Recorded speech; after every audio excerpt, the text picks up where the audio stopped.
and on the day of the secret blessing ceremony for the Ryan family. Their greatest gamble would become a disaster that no one could have ever predicted. Young Lucas Ryan, with the sword of the fire god, Volcanos, in his hands, approaches the altar. The moment the blade touches the altar, the color of the sky changes, and the people, certain that a great blessing was about to be bestowed, held their breath.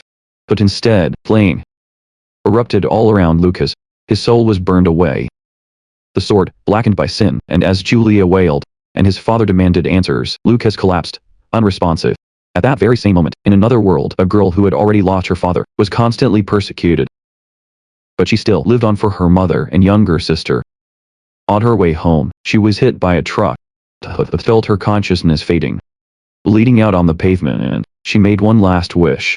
If there is a next life, let me protect the ones I love with my own hands. Her soul left her body and entered the broken body of Lucas. They found themselves in the realm of Volcanos, the fire god, enraged by the unforgivable sword. Scoffed that this foreign soul was nothing but trash, not even worth the effort of burning again. But in the realm of the god of war, the souls react in a way no one expected. They see Lucas as their new purpose, and blast the war god's blessings into him, like a weapon. They overdo it, granting him the highest possible blessing, so much so that it shatters one of his existing levels.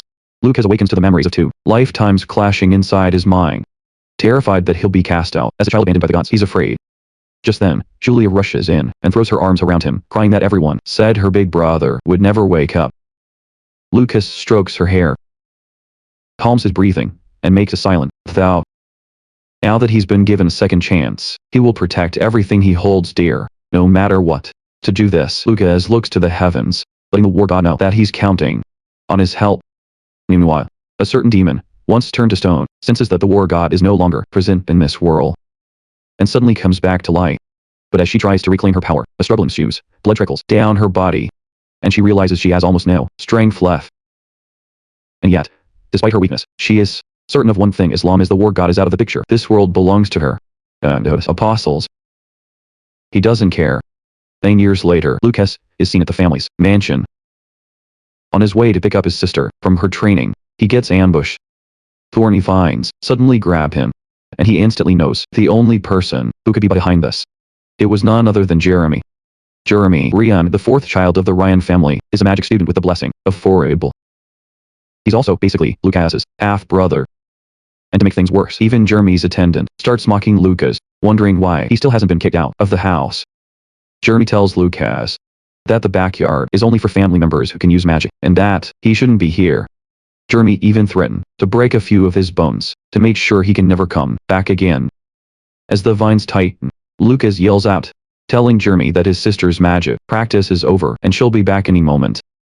Lucas suggests to Jeremy that if he doesn't want to get beaten to a pulp, he had better let him go.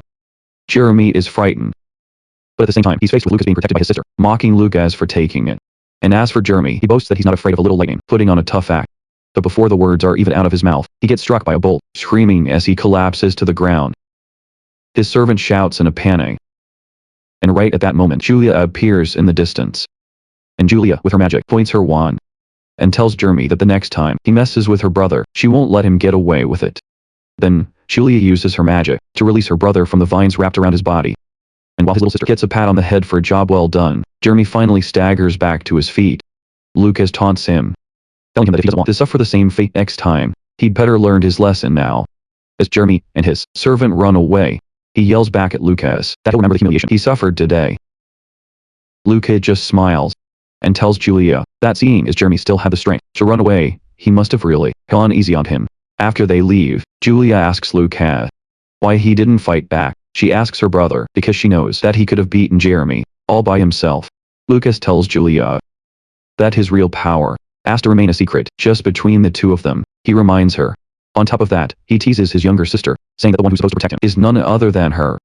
Julia, with a smile on her face, confirms that's exactly right. And then, Lucas starts to talk about what happened 9 years ago.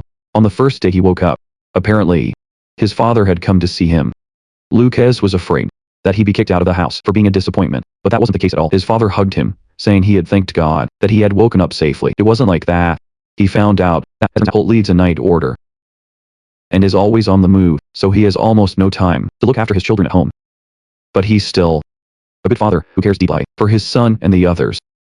And when Holt found out that Lucas had started his martial arts training, he immediately sent a letter with all the information he would need. Holt told Lucas that there were old books on martial arts in the library, letting him know that he was cheering for him. Because of this letter, Lucas put a rather bold plan into action. And for the next 6 months, Lucas dug out the space under his room and created a secret training ground. All this time, the servants had always wondered where he had disappeared to. While he was digging the basement, everyone thought someone was practicing black magic. The basement he dug was divided into 4 sections: a study, a training ground, a warehouse, and a temporary bathroom. The basement he dug was divided into 4 sections because he spent all his money on equipping the other sections. Lucas could only afford to put a single bathtub in the bathroom. After completing the training ground, he dedicated himself to training in secret every day. And as it turns out, he had a habit of soaking in a medicinal bath, which was considered the most efficient training method. For 3 years, he trained using a reference book he found in the library, called the Chaos Forging Art. Thanks to this, he became so strong that even a level 5 magic attack wouldn't work on him. And so, judging that his defense was pretty solid, he decided to test his attack power. He draws his sword, and at a blinding speed, lands multiple slashes on the training dummy. He also trains with a spear, shattering the training dummy with his overwhelming spearmanship. And as it turns out, he had already reached a state of mastery in spearmanship and moves on to practicing his martial arts. And for 9 years, he had been constantly improving, but he had one particular worry. According to the martial arts books he'd read, once you reach a certain level of skill, you hit a wall. The only way to break through this limit is to achieve enlightenment. But achieving enlightenment is incredibly difficult. So many practitioners have given up. This is precisely the reason why there are so few martial artists who can keep up with magic users. But Lucas is different. And with just a single punch, he tears a massive sandbag apart, proving it. Thanks to his dedication, his fist techniques have also reached level 5. And for Lucas, it seems there are no limits. That's because his levels are continuing to rise smoothly. Basically, all of his skills are on an upward trend, and he believes this is all thanks to the blessing of the god of martial arts. After finishing his training for the day, Lucas remembers that his father is coming home that very day, and the family will be having dinner together. After he washes up, he joins his family at the dinner table. His father greets him with a smile, saying it's been 6 months since they last saw each other. Then, his father invites him to take a seat. Lucas, while Jeremy was fuming in his seat, calmly walked back to his own. Holt mentioned that at Ellen Maddox School, a martial arts department was opening. As a special measure, his father had already applied for him. Holt admitted that martial arts is tough, but believed his son could handle it, encouraging Lucas to prepare for next week's entrance exam. Lucas smiled and told his father he was thankful for the opportunity. Deep in his heart, Lucas swore that no matter what world he was in, he would protect the things that were important to him. He made a vow. But at the same time, he didn't want to cause any trouble, so he was trying his absolute best to not stand out.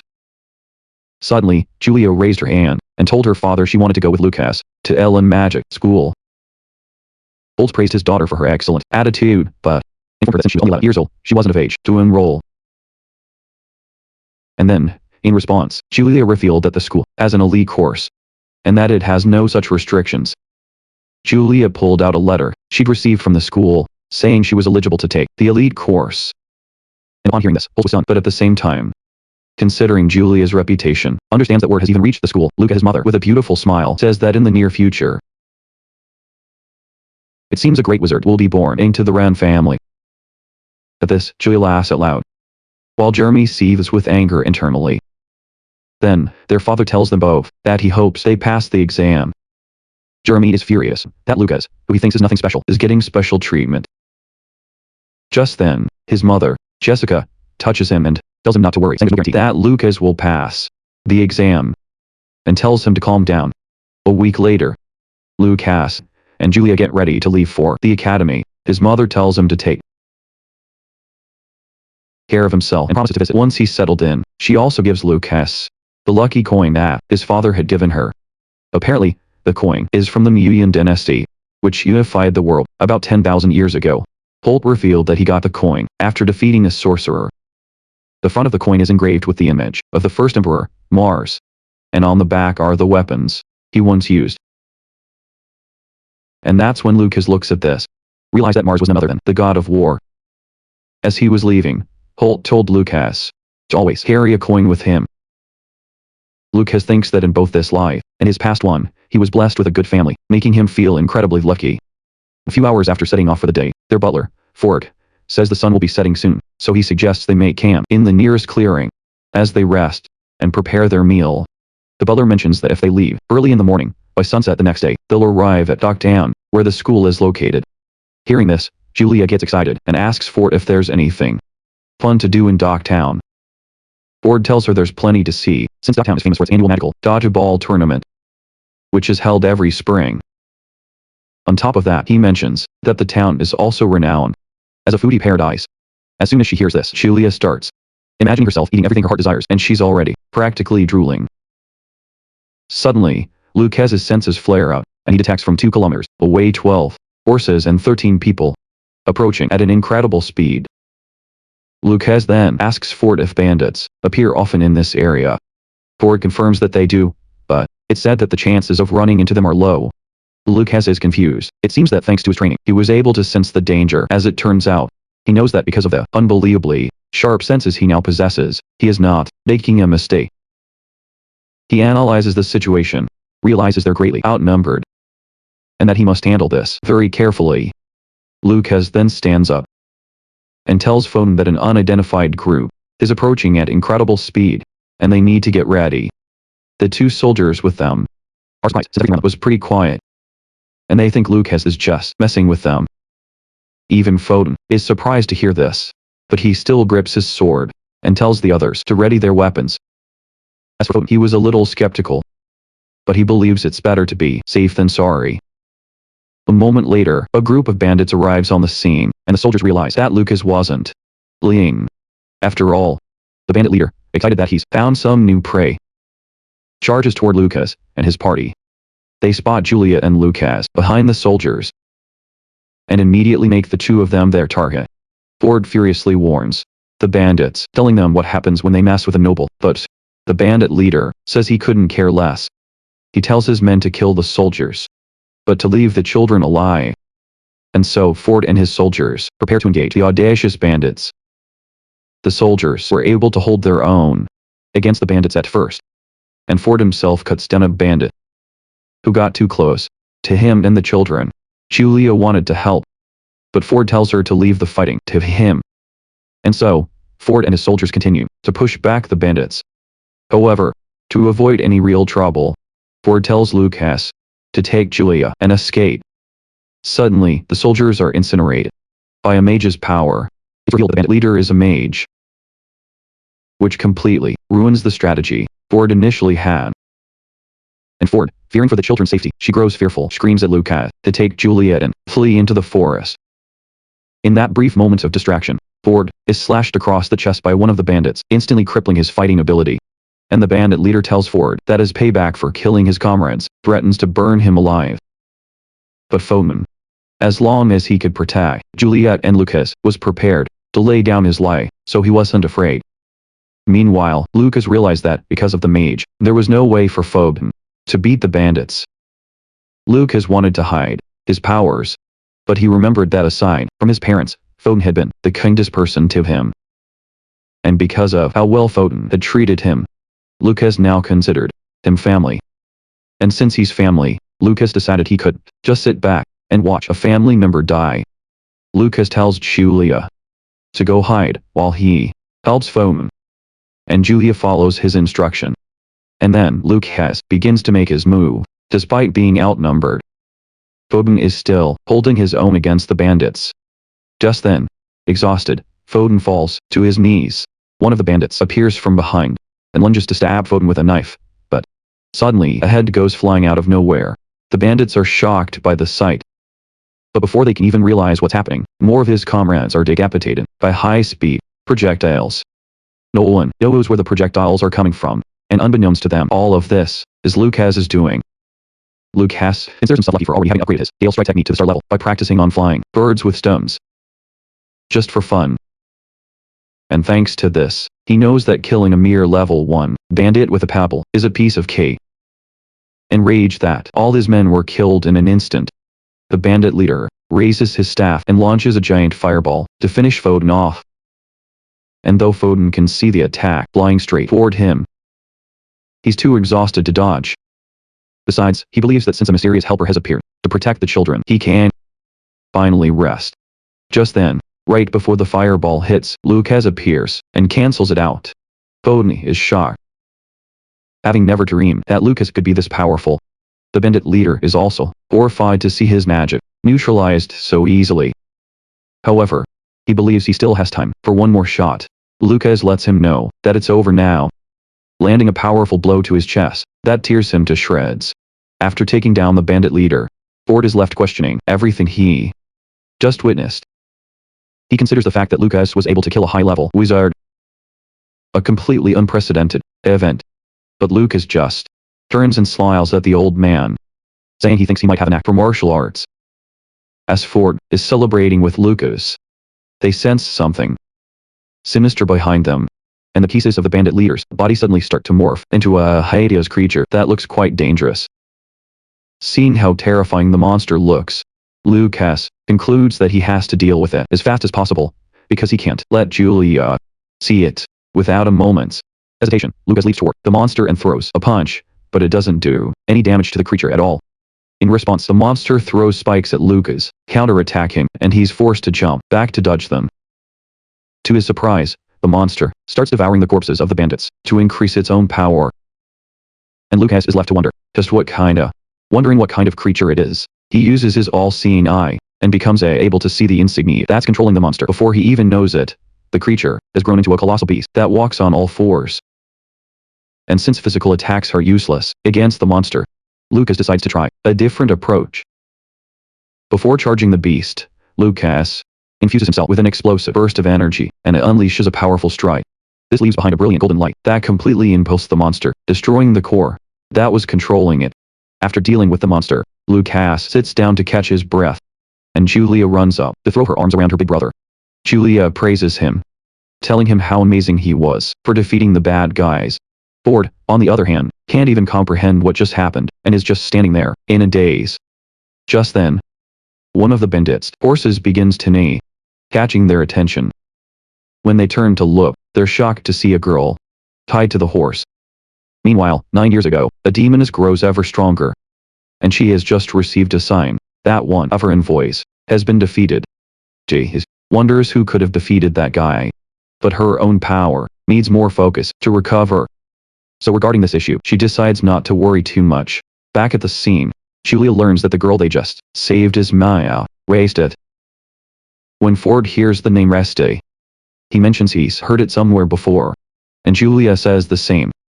Lucas then mentions that the Rasta and Rhine families are both nobles who live near Docktown. Julia confirms that Lucas is correct. Julia asks Maya why she was attacked by the bandits, and Maya, with tears in her eyes, tells the story of the ordeal she went through. A few hours ago, bandits suddenly appeared and attacked her carriage, killing all her guards. She says that even her maid tried to protect her, but met a terrible fate. Maya mentions that all her attempts to tell the bandits she was a noble were useless. And in fact, it seems their goal was to kidnap the children of nobles. Julia then comforts her, saying that, since the bandits are dead now, tells him there's nothing to worry about. Late that night, after the girls had fallen asleep, Lucas asks Forden what he thought about what Maya had said earlier. And Forden mentions that since the bandits have been targeting the children of nobles for a while now, they're clearly repeat offenders. Lucas tells Forden that a demon might be helping the bandits. He says, because the fact that they're using magic and can control corpses is more than a little strange. And Forden tells Lucas not to worry about it, because he is going to report this matter to Holt.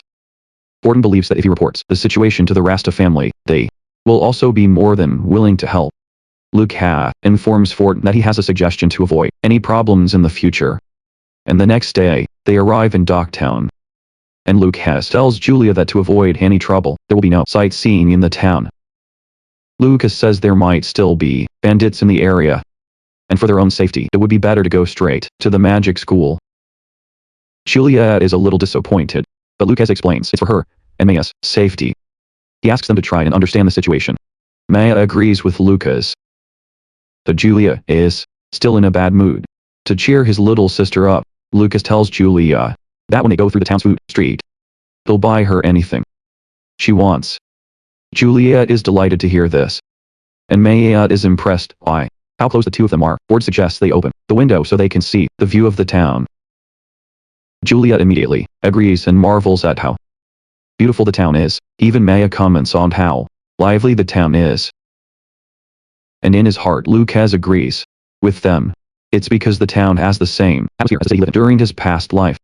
As they pass the food street, Lucas keeps his promise to his sister and buys her all the food she wants. Not long after, they arrive at the academy's main gate, and Ford informs them that this is as far as he can go. Lucas tells Ford that there's nothing to worry about because he'll protect Julia. He tells him not to worry. Julia also jumps for joy and tells Lucas that she'll protect her big brother, too. Lucas replies that he's counting on her. He helps her up, and Lucas bids the two of them farewell, his eyes welling up with tears. Maya, on the other hand, was happy to have met Lucas and Julia. She was happy because they seemed to be an interesting pair of siblings. The night before, Ford had told Lucas that when they were children, Maya had been his fiancée. But after the incident that made Lucas lose his town, Yako was destroyed. The Elan Magic School is located south of Dogtown, and is one of the most prestigious new schools in the Carmina Empire. And all freshmen are required to take a test 1 year after enrolling. Based on the results, they are divided according to their aptitude into the Earth Faculty, the Fire Faculty, the Wind Faculty, the Water Faculty, and the Special Faculty. If you study at the Academy for 6 years and graduate successfully, you can earn your qualification as a magician. Furthermore, outstanding students also receive special treatment. Also, any students who pass the magician's exam while enrolled can graduate without having to stay for all 6 years. Meanwhile, Lucas and Julia were in the school plaza, and Julia was expressing her regret over Maya's departure. It turns out she was an outcast in her family, and Julia had initially thought that they would be together. I thought we were going to take the test. On the other hand, Lucas was happy that Maya was no longer in danger, and because of that, he could be reunited with his family. Then Lucas tells Julia that if they both pass, they'll be in the same class every day and see each other as friends, so she has nothing to worry about. Julia knew that what Lucas said was right, so that alone was enough to cheer her up. While they were running around the plaza, Julia's young and cute appearance caught the attention of almost everyone who saw her. Not long after this, they run into the vice president of the school's student council, Ina. Maina seemed cold, and she too was immediately intrigued by Julia. She asks Julia if she just followed her brother to the school, but Julia reveals that she came to take the exam with her brother. When Mina hears that Julia is there to take the entrance exam, she's shocked. Through this, she realizes that this is the very girl who was assigned to the elite course. Mina immediately asks Julia if she's from the Rian family. Surprised by this, Julia asks Mina how she knows who she is. And Mina is about to tell Julia, saying that he would find out soon, that she would guide him to the registration desk and asking him to follow her. Lucas is stunned that Mina is acting as if he were a ghost, not saying a single word to him. Just then, Julia reminds Mina that her brother wants to register as well, and it's only then that Mina realizes she had completely forgotten all about Lucas. Mina turns around and to Lucas, she nervously asks if he's interested in the exam for the martial arts department. She asks nervously. The moment she says this, all the other students' eyes turn to them. They start bad-mouthing Lucas behind his back, calling him an idiot for choosing martial arts. One of them even remarks on how ridiculous it is to learn martial arts after coming all the way to a magic school.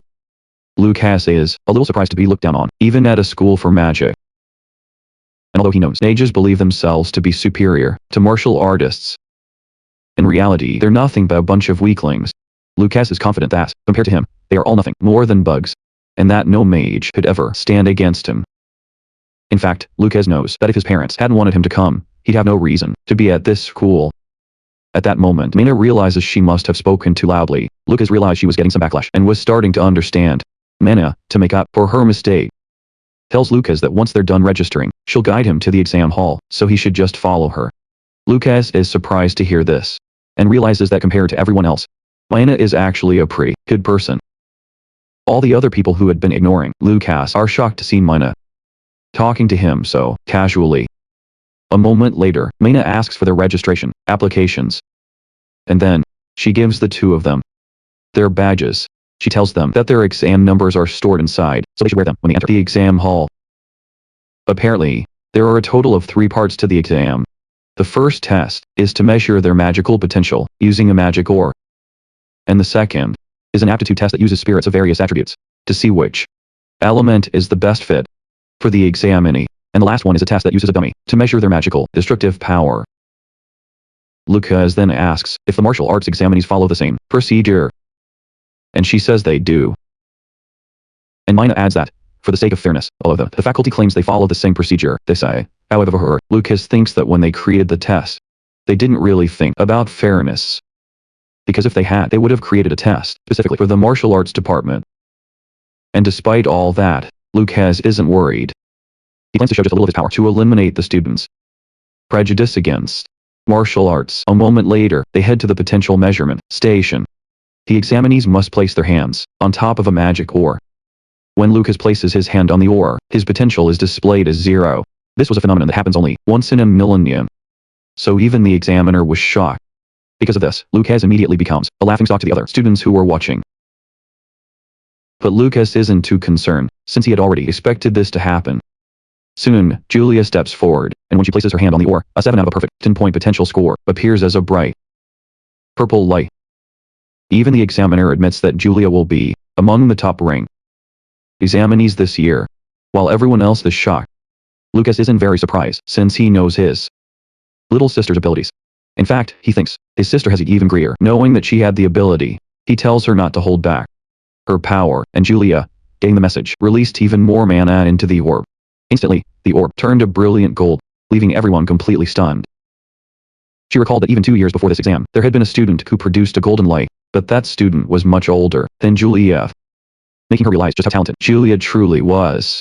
As soon as the test ended, Julia, beaming with excitement, ran to her brother and asked if she was amazing. And Lucas patted her on the head as he stroked it, telling her she was truly incredible. Lucas even added that she was destined to become a great archmage in the future. While the two were celebrating with each other, another examinee looked down on Lucas, calling him the talentless, trashy brother of a genius mage. But that guy's friend quickly covered his mouth, telling him to shut up, because who knows what Lucas's sister would do if she heard him. Hearing this, Lucas was satisfied, since everything was going exactly as planned. Lucas wanted Julia to take the spotlight, so that he could have a peaceful life as a student. As it turns out, the past 3 years had been a constant effort to improve Julia's talent, and Lucas was thrilled to see his efforts finally bearing fruit. Once everyone's potential has been measured, they are told to head to the spirit's hut. And deep in his heart, Lucas believes that the day for his efforts to finally blossom has finally come. The candidates are informed that they will be taking an aptitude test here. As expected, the spirits swarm around Julia, astonishing the other students, and a level 6 student blessed by the god of wind cries out in frustration that during his test, not a single wind spirit showed up for him. He expresses his frustration, seeing all the spirits flocking to Julia. They believe it means she has a high affinity with all the magical elements. As it turns out, this was partly Lucas's doing, as he was the one who created the magic circulation technique that helped boost Julia's potential. He deserves some credit for this. Even though she's only level 2, Lucas knows she has shown more than enough to pass the entrance exam. The examiner soon announces that Julia's aptitude score is 90 points, the highest score among all the candidates. The examiner congratulates Julia on her success. While she was enjoying the praise, she looked behind her, only to find the other students giving her nasty glares. Julia couldn't take it and ran to her older brother. The other students were staring, but Lucas told her that it can't be helped because she's a genius, and that this is just how it is. He said she was bound to get a lot of hateful stares. Lucas told her not to worry, comforting her and saying she'd have to get used to it. Julia agreed with her brother, saying she had to protect him. Deep down, Lucas worried about his little sister, thinking he needed to help her become bolder. While everyone was praising Julia and talking about her talent, they were also bad-mouthing Lucas for having no talent. It turns out, during Lucas's own aptitude test, the spirits were all disgusted and wouldn't even go near him. But one student told his friend that something strange happened during that test. He told his friend he was terrified because after Lucas left, one of the fire spirits was missing an arm. His friend was stunned to hear this. The spirits were so tiny, they believed there was no way anyone could have seen a small hand go flying, and thought he was just seeing things. Lucas is surprised that there was actually someone who saw what happened. It turns out that guy was telling the truth. During the second test, the fire spirits had a bad attitude toward him, probably because he was rejected by the god of fire. After the test was over, Lucas tried to leave. But one spiteful spirit decided to spit on him. But Lucas, with a pebble, cleverly tore off the spirit's arm, teaching it a lesson not to be so arrogant. After the aptitude test, Lucas suggests they head to the final testing ground, asking Juliet if she thinks she can get first place this time, too. And Julia humbly tells her big brother that first place is hers as long as he doesn't go all out. Lucas smiles and tells Juliet he has no intention of going all out, since his plan is to have her protect him anyway. They soon arrive at the test site for magical destructive power, where there are several metal dummy dolls set up for the test, which meant one student, Lucas, that he doesn't want Julia to get first place, and because of that, with all his might, he overhears him saying he plans to strike the doll. Then another guy says there's a chance Julia might completely destroy the doll, but the first guy refutes this, saying it's impossible. He mentions that the dummy dolls are made of a special metal enchanted with defensive magic, meaning they can withstand any attacks below first level. And the guide is certain that, at Julia's current age, she doesn't have the ability to unleash an attack like that. Lucas takes a closer look at the dolls, and admits they do look pretty sturdy. And he thinks this is a chance to test out his level 6 skill. Lucas finally admits that, since they play around with some expensive equipment, coming to the academy might have been a good decision. After all, just then, Lucas hears the students behind him telling a girl who just arrived not to cut in line. The new girl activates her magic and glares at the leader of the protesters with an overwhelming aura, causing fear to creep into her body. And then, the new girl approaches Julia and Lucas, using mental magic on Julia, terrifying her. Julia quickly runs and hides behind Lucas, saying the new girl is scary. When Lucas asks the new girl who she is, she replies that she is Miranda, the granddaughter of the Duke, Eo Miranda. The moment he hears this, Lucas realizes who she is. Apparently, the Miranda family is one of the 3 great houses in the northern region of the empire, a family that once produced a legendary mage. This basically means that Eo is the daughter of his mother's younger brother, Tian Miranda. This means she is his cousin. Realizing who she is, Lucas asks Eo how old she is, and with a stiff expression, she answers that she's 15 years old. Lucas tells his cousin to stop staring at him like a hawk. Eo had never heard of having a cousin, so she is shocked to hear this. That's when she decides to humiliate Lucas in front of everyone, intending to make Lucas wet his pants.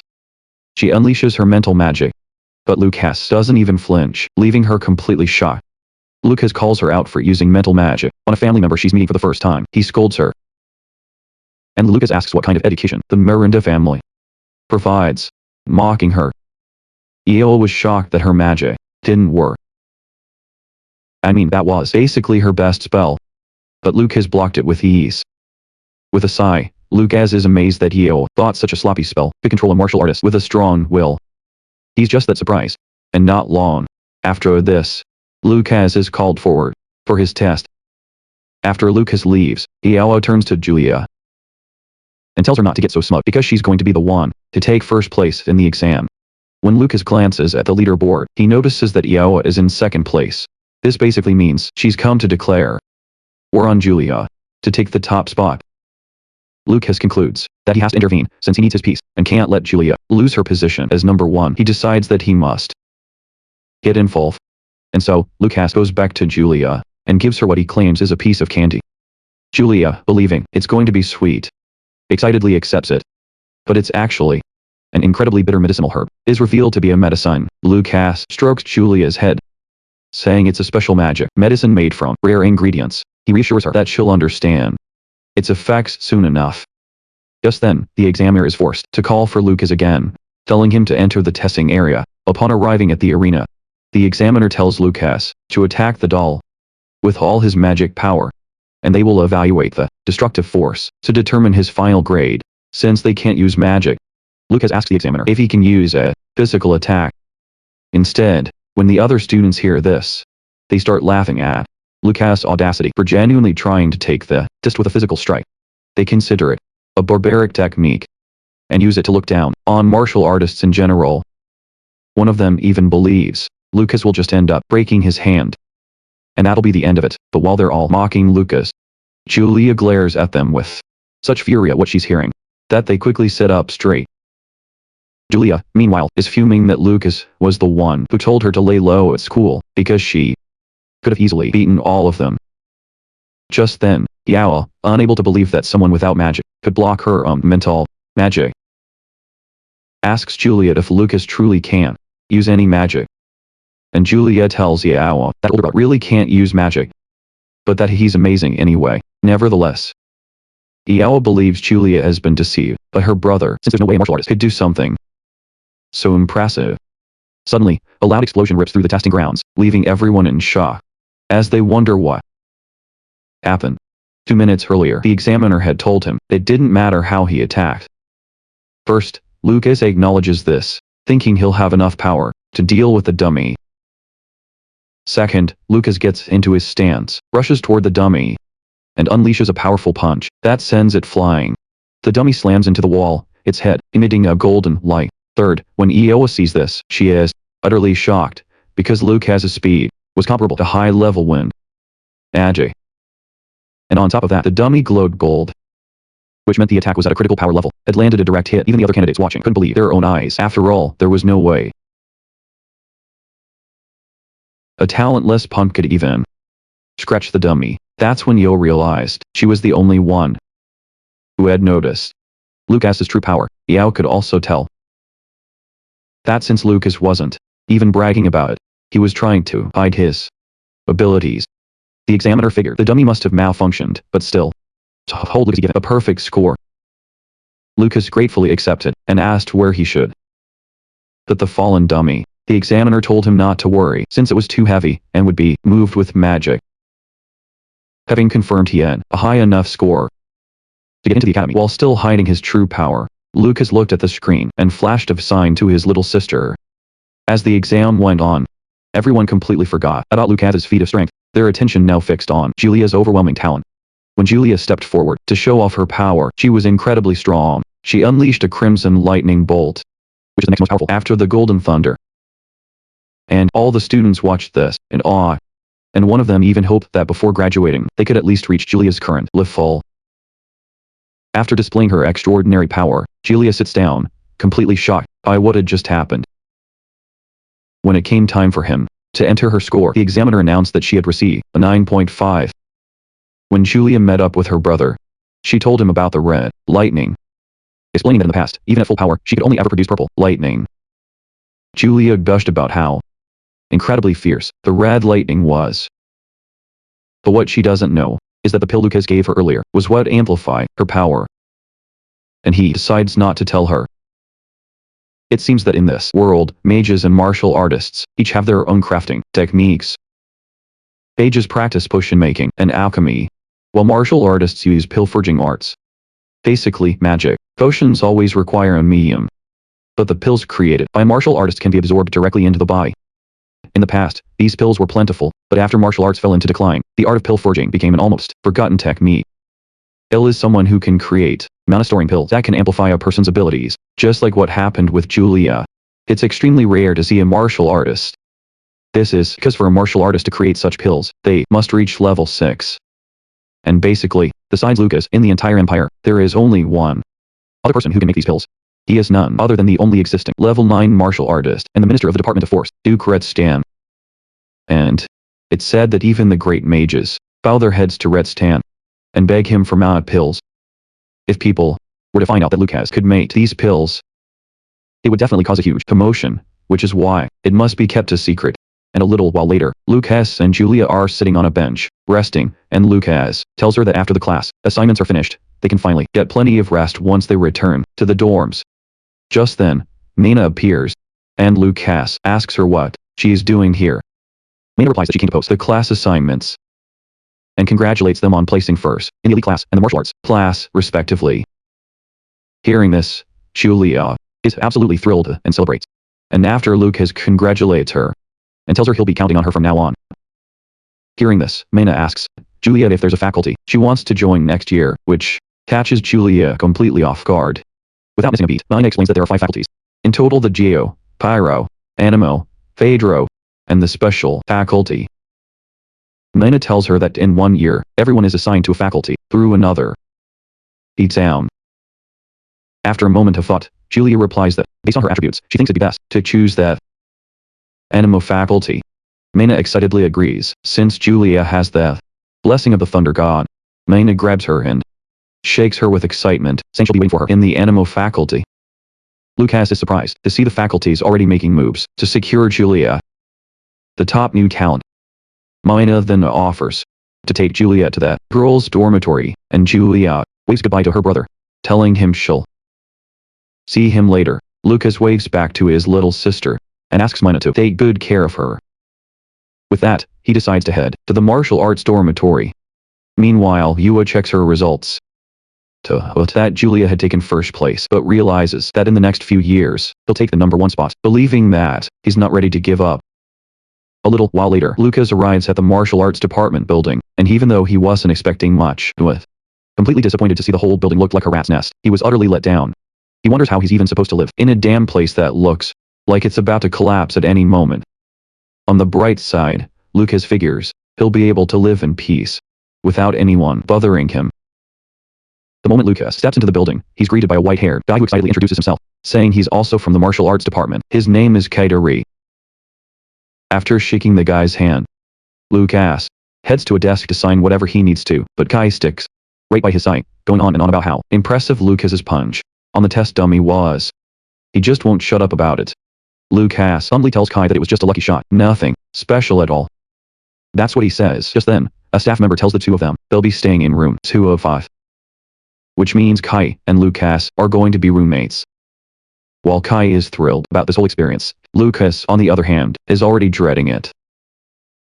As they walked through the lobby, they just couldn't believe how much worse things could get. They finally reach their room, but find out that 2 other guys, Collins and Shart, would be sharing the room with them. As if that wasn't bad enough, the entire room was a complete mess, as if a pig had been living there before them. Kai pinched his nose in disgust and nearly fainted when he saw Spider dangling on the wall. Frustrated with everything, Kai pulled out a gold coin and said that whoever cleaned the room could have it. To his surprise, Collins and Sharp didn't hesitate and offered to clean the room. Lucas wasn't surprised by this at all. After all, both Collins and Sharp were commoners, so the money would be a huge help to them. It turns out that the Toroi family was also one of the 3 great noble families in the northern part of the empire. And while Collins and Sharp were busy cleaning the room, Kai was complaining that he didn't come all this way just to live in a dump like this. Lucas tried to calm him down, saying that considering the school's reputation, things would eventually get better. He tried to reassure him. Kai agreed with him. But just as he started to feel relieved, another spider appeared right next to him. He declared that the dorm was basically a prison. He screams like a little girl. A short while later, Sharp and Collins finished cleaning the room. And just as promised, Kai paid them. Lucas got a share of the money, too, and he had to admit that even though Kai was arrogant, he was actually quite generous. Just then, a staff member appeared, handing them their school uniforms and rushing them to get changed to attend the entrance ceremony held in the auditorium. When he saw the dirty, worn-out uniforms they were given, Kai's blood pressure shot up again. As for Collins and Shart, they couldn't even complain, since the uniforms looked fine to them. And Lucas told Kai that the school has a system for handling student requests. If they demanded better treatment there, they would be able to change their uniforms, Lucas assured him. Hearing this, Kai suggested they hurry to the auditorium to lodge a complaint. Lucas, on the other hand, couldn't believe how naive this guy was. A little while later, Lucas and his roommates arrived at the auditorium, dressed in their garbage-like uniforms. Collins was astonished by how luxurious the auditorium was, but Kai said it was nothing compared to his own house. Meanwhile, Lucas was looking for his little sister. Kai noticed this and told him that his sister was sitting in the front row, where the students in the elite course sit. Lucas also noticed that their uniforms were different. Noticing this, and since the martial arts students sit far from the front rows, Kai suggests that Lucas go talk to his sister before the ceremony begins, but Lucas says there's no need and suggests they just go back to their seats. Deep down, however, Lucas was happy to see his sister wearing such a prestigious uniform. As Lucas and his roommates sat down, he spots a girl who seems to be from the martial arts department sitting near them. And before long, the student council president, Teode Formal, makes a grand entrance and introduces the school's point system to the students. All the students are how cool Teode is because he reached level 6 before he even graduated. This means he's a genius. And Teode starts by informing the students that the school's point system is the basis for almost everything, from materials, valuable books, and subordinate beasts to rare materials. Almost everything. That's what he starts by telling the students. The truth is, including tutelage from the great masters, he can get all of this with points. He explains that while there are many ways to earn points, the points you get from labor are, per hour, only 5 points. Which is so pathetic he trails off. Rather than labor, it's more efficient to participate in each department's events to earn points. And then he mentions that on this very day, the orientation being held for the freshmen is actually a golden opportunity for the current students to earn points. Rokas finally understands why Mana helped them. The ad continues, saying that if you become an officer in the student council, you'll get a stable monthly income of points. He says the president gets 500 points a month, the vice president gets 200 points, and members get 100 points. Lastly, he mentions a dangerous method: monster hunting. Apparently, there's a mountain range full of demon beasts right behind the school. And these mountains are famous for being the habitat of various demon beasts. The ad says that if students hunt demon beasts there and turn in the materials, they will receive a corresponding number of points, says. And upon hearing this, Lucas was immediately interested. It was as if this training ground was made just for him. A few hours later, Lucas, thanks to the calming incense he had lit in the room, waited for his roommates to fall into a deep sleep before successfully sneaking out of the room. And he, thrilled with the idea of visiting the magical beast mountains, arrived at the back of the school and was met with a high wall. But this was not enough to stop the determined Lucas. He easily vaulted over the wall and, with a face full of excitement, landed in the magical forest. He landed. The first monster he encountered was a horned frog. Lucas toyed with the monster for a bit before easily ripping off its horn, incapacitating it. The poisonous black horn of the horned frog is known to be a common ingredient in making magic potions, and Lucas believed they would earn him a decent amount of points.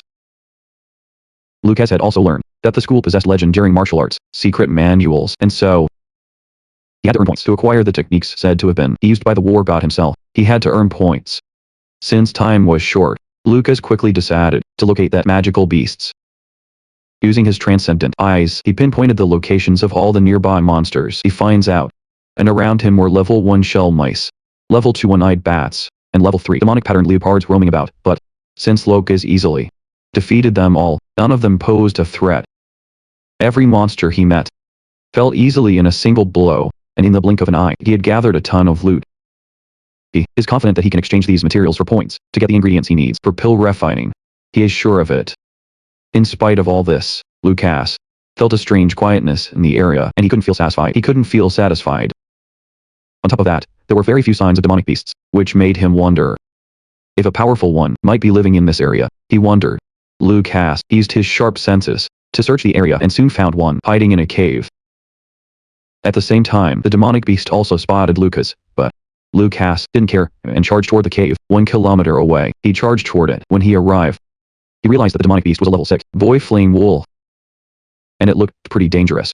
Lucas finally understood why the demonic beast had such a strong territory bundle. He understood that it was sentient. It was, after all, a wolf.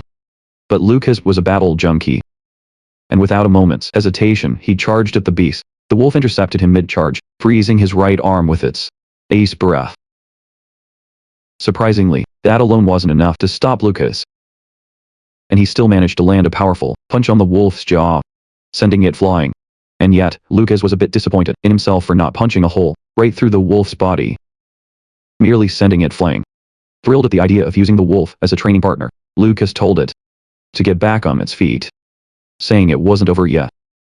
And so, the wolf stood back up and unleashed a powerful stream of fire at Lucas, completely engulfing him.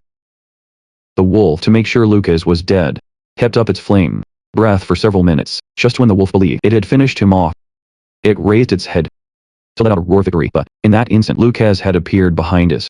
By the time the wolf realized, Lucas had already closed in and slammed a powerful energy-infused punch into its body. The punch was so strong it made the wolf cough up blood, and the sheer force of the blow also sent the creature flying an incredible distance. Because of this, the wolf was knocked flat on its back, and it fell. Lucas praised it for skillfully handling opposing attributes like fire and ice. But while Lucas was praising it, what the wolf saw was the overwhelming figure of terror standing over it. Nevertheless, the wolf still tried to fight back against Lucas by combining ice and fire to create a blast of steam, but Lucas casually waved it away. Seeing this, the wolf tried to run, but Lucas gave chase. And Lucas easily grabbed its tail and delivered a proper wibbly smackdown. Even though he was fighting a giant magical beast, Lucas felt no threat at all. In fact, he was feeling a thrill. Lucas was already seeing the wolf as a source of a ton of points. But suddenly, the wolf slammed him into a wall with a powerful shockwave, and believing it had Lucas cornered, the wolf unleashed a powerful stream of fire breath, but Lucas easily dodged the flames and leaped toward the wolf, desperate to keep Lucas away. The wolf unleashed another blast of fire, but this time Lucas moved right through the flames. And by passing through the flames, Lucas closed the distance between himself and the wolf. Lucas struck the wolf with such force that he shattered the very ground it stood on, creating a massive shockwave. Without stopping, Lucas once again slammed his fist into the wolf's head. At this point, the wolf realized that if this kept up, death was certain. It immediately decided to use its last resort. In a desperate plea for its life, it surrendered. The wolf then prostrated itself before Lucas, bowing its head and presenting a blue and red core. Lucas was stunned to see this. That's because the manga beasts of this world are sometimes born with a core inside their bodies. This object is a rare magical material that serves as the source of a manga beast's power for its entire life. It's the very essence of its being. However, if even a single drop of human blood touches a manga beast's core, that beast becomes the human's subordinate. Seeing the wolf offer up its core, Lucas knew that it was truly asking to become his familiar. Since the wolf had surrendered of its own free will, Lucas decided to accept it as his subordinate. And Lucas knew this was a rare discovery indeed, because even among mages, having a level 6 subordinate was almost unheard of. But Lucas' intense magical beasts are always full of pride and would never submit to a human. That's why he thought this wolf wasn't all that bright. And, just as the wolf wanted, Lucas offered his own blood, binding it with the core. A brilliant light burst forth. Once everything calmed down, the wolf swallowed the core again. Suddenly, Lucas heard someone call him master, leaving him completely confused.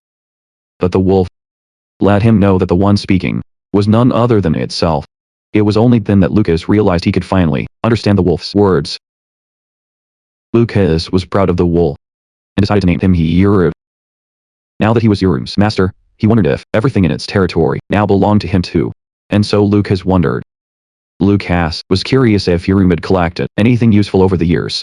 Right at that moment, Yuru told him that its treasure was hidden deep within the cave and told Lucas to follow. Lucas arrived at what he assumed was Yuru's treasure hoard. There, he discovered a wide variety of materials, from leathers and bones to even precious gems. As Lucas looked upon this, he started to drool. That was because he just discovered a treasure trove. But just then, Yuru tells him that what he's looking at isn't its real treasure trove. And then, it proceeds to show Lucas its real treasure trove. A place filled with level 3 monster cores. There were even 2 level 6 cores inside the cave. And Yuru reveals that in order to level up, it ate the cores of water and fire attribute monsters. Hearing this, Lucas figures out that for a monster to level up, it must eat the core of an equally or more powerful monster merged. This meant that Yuru had killed at least 2 opponents of equal strength, which is a truly incredible feat. As a reward, Lucas gives a recovery potion that also works on monsters merged to Yuru. Then, Lucas tells Yuru that while it's recovering, it should continue to guard the treasures in the cave. Yuru tells Lucas that he can be trusted with its first mission, merge. The next day, Lucas arrives in his classroom, and despite having pulled an all-nighter thanks to a serenity potion, he doesn't feel tired at all. Soon after, the students start to wonder why, with time running out, their teacher still hasn't shown up for the first class. Starts to complain. Annoyed by this, Kai assumes the administration office simply forgot to assign a teacher to the martial arts department. Then, a moment later, A drunk man enters the classroom, introduces himself as Segal, and reveals that he is their homeroom teacher. But when Kai looks at that drunken man, he sees how filthy Segal is and finds it impossible to believe he's their teacher. Suddenly, Segal lets out a loud yell, almost making Kai go deaf. Lucas, however, sees this and recognizes that Segal's movements are those of at least a level 5 or level 6 level martial artist. Segal then tells Kai not to speak in class without his permission. After saying this, Segal begins to take attendance, and Daisy, the kid Lucas saw at the entrance ceremony, is the first one to answer. After he finishes the roll call, Segal is pleased to see that everyone is present. But just as he's about to start the lesson, he realizes he forgot the textbook and appoints Daisy as class president, telling them to go to his office and bring the textbook back. And Daisy, upon hearing this, is so shocked that they can't help but ask if the teacher is being serious. As Segal confirms the matter, Kai becomes furious. He shoots up from his seat and declares that the class president should be decided through fair competition among the candidates. Kai then boasts about his family and his abilities, bragging that all of this more than qualifies him to be the class president. Just then, Segal hits him in the head with a projectile, reminding him that he'd already been told not to speak during class without permission. As Segal leaves the room, he tells Taze to hand out the textbooks to everyone and instructs them to begin self-study. Taze is incredibly proud of himself, not only for passing the entrance exam, but also for being chosen as the class president. Taze vows to change his own destiny with the opportunity he's been given. Meanwhile, Kai is still clutching his swollen head, and Lucas mentions that there's something very strange about their new teacher. Kai immediately agrees with him and suggests they report Segal to the administration office so he'll get fired. However, Lucas analyzes the situation and deduces that the reason Segal's moves away is because of a serious injury at some point in the past. Because of this, Lucas now suspects that Segal, he wonders just how strong he must have been before his injury. Just then, Lucas tells Kai that he has no intention of reporting Segal. That's because, deep down, he's actually excited to see what Segal has in store. A few hours later, Kai and Lucas are seen in front of the dining hall, and Kai is furiously complaining about how Segal just left them to study on their own for hours. Kai thinks he's an irresponsible teacher who even picks the class president all on his own. And while Kai is fuming over this, Lucas meets his younger sister, pats her on the head, and asks how her first class was. Julia reveals that her homeroom teacher, Linda, is super nice because she encouraged her to become the class president next week. And this just gives Kai even more to rant about, because the class president is always chosen 1 week after the start of school. Surprised that the martial arts class president has already been chosen, Julia asks Lucas if he's the one. But Lucas tells her that he's not. She heard that the cafeteria food was quite delicious, so she suggests they go and eat there. And as it turns out, the school meals also use a point exchange system. New students who have just enrolled without any points can exchange cash for points, but only once. Surprisingly, the exchange rate is different for each department. And so, Julia ends up with a very nice meal and eats with gusto. Apparently, for 1 coin, other departments get 100 points, but the martial arts department only gets a measly 10 points. Kai can't believe that even the teachers discriminate against students from the martial arts department. Then a teacher tells a complaining martial arts student that in the school, everything revolves around points. So your background doesn't matter. While eating the bread he received, Kai concludes that enrolling in this school is the same as giving up his own human rights. Julia feels bad for Kai, seeing how pitiful he looks, and even shares some of her food with him. Kai declares that Julia is a truly kind girl, shedding tears. Right, and a moment later, Maya appears. Julia suggests they eat together, but Maya says she's already eaten and tells her it's fine. Maya says that a few days ago, as thanks for their help, she baked some cookies. She asks if Julia would be interested, and Julia excitedly accepts them. Lucas gets a cookie too, and saying how delicious it is, he compliments Maya on her skills. Then, in a way only Kai could, he dives in to get a cookie, and after tasting it, he says it's of a quality comparable to the special confections of the Toroi family. And so, Kai and Maya finally get to know each other, and Kai teases Lucas about knowing such a beautiful woman. What his friend doesn't know is that Maya was once his fiancée, a fact that Lucas, of course, can't say a word about. After Maya finishes giving them all cookies and leaves, Lucas finally breathes a sigh of relief. Lucas realizes that the dining hall is basically a hotspot for running into familiar faces. Just as he predicted, Maina soon appears, and not long after, Tid comes flying in with his fire magic, showing off all around the hall. Hello. Watching this, Lucas realizes that David is the kind of guy who just loves to show off. He's already lost all respect for him. That's because after the entrance ceremony, he overheard that Theod was able to use level 6 magic only because of a potion. He happened to overhear it. While Lucas was eating, he saw Sigel leaving the dining hall, and wondered where he was going. Meanwhile, the teachers were also complaining about Sigel's trashy behavior. But a few of them knew he only changed after what happened to him, so they felt sorry for Sigel. That's right, Sigel soon joins the other teachers, and the principal.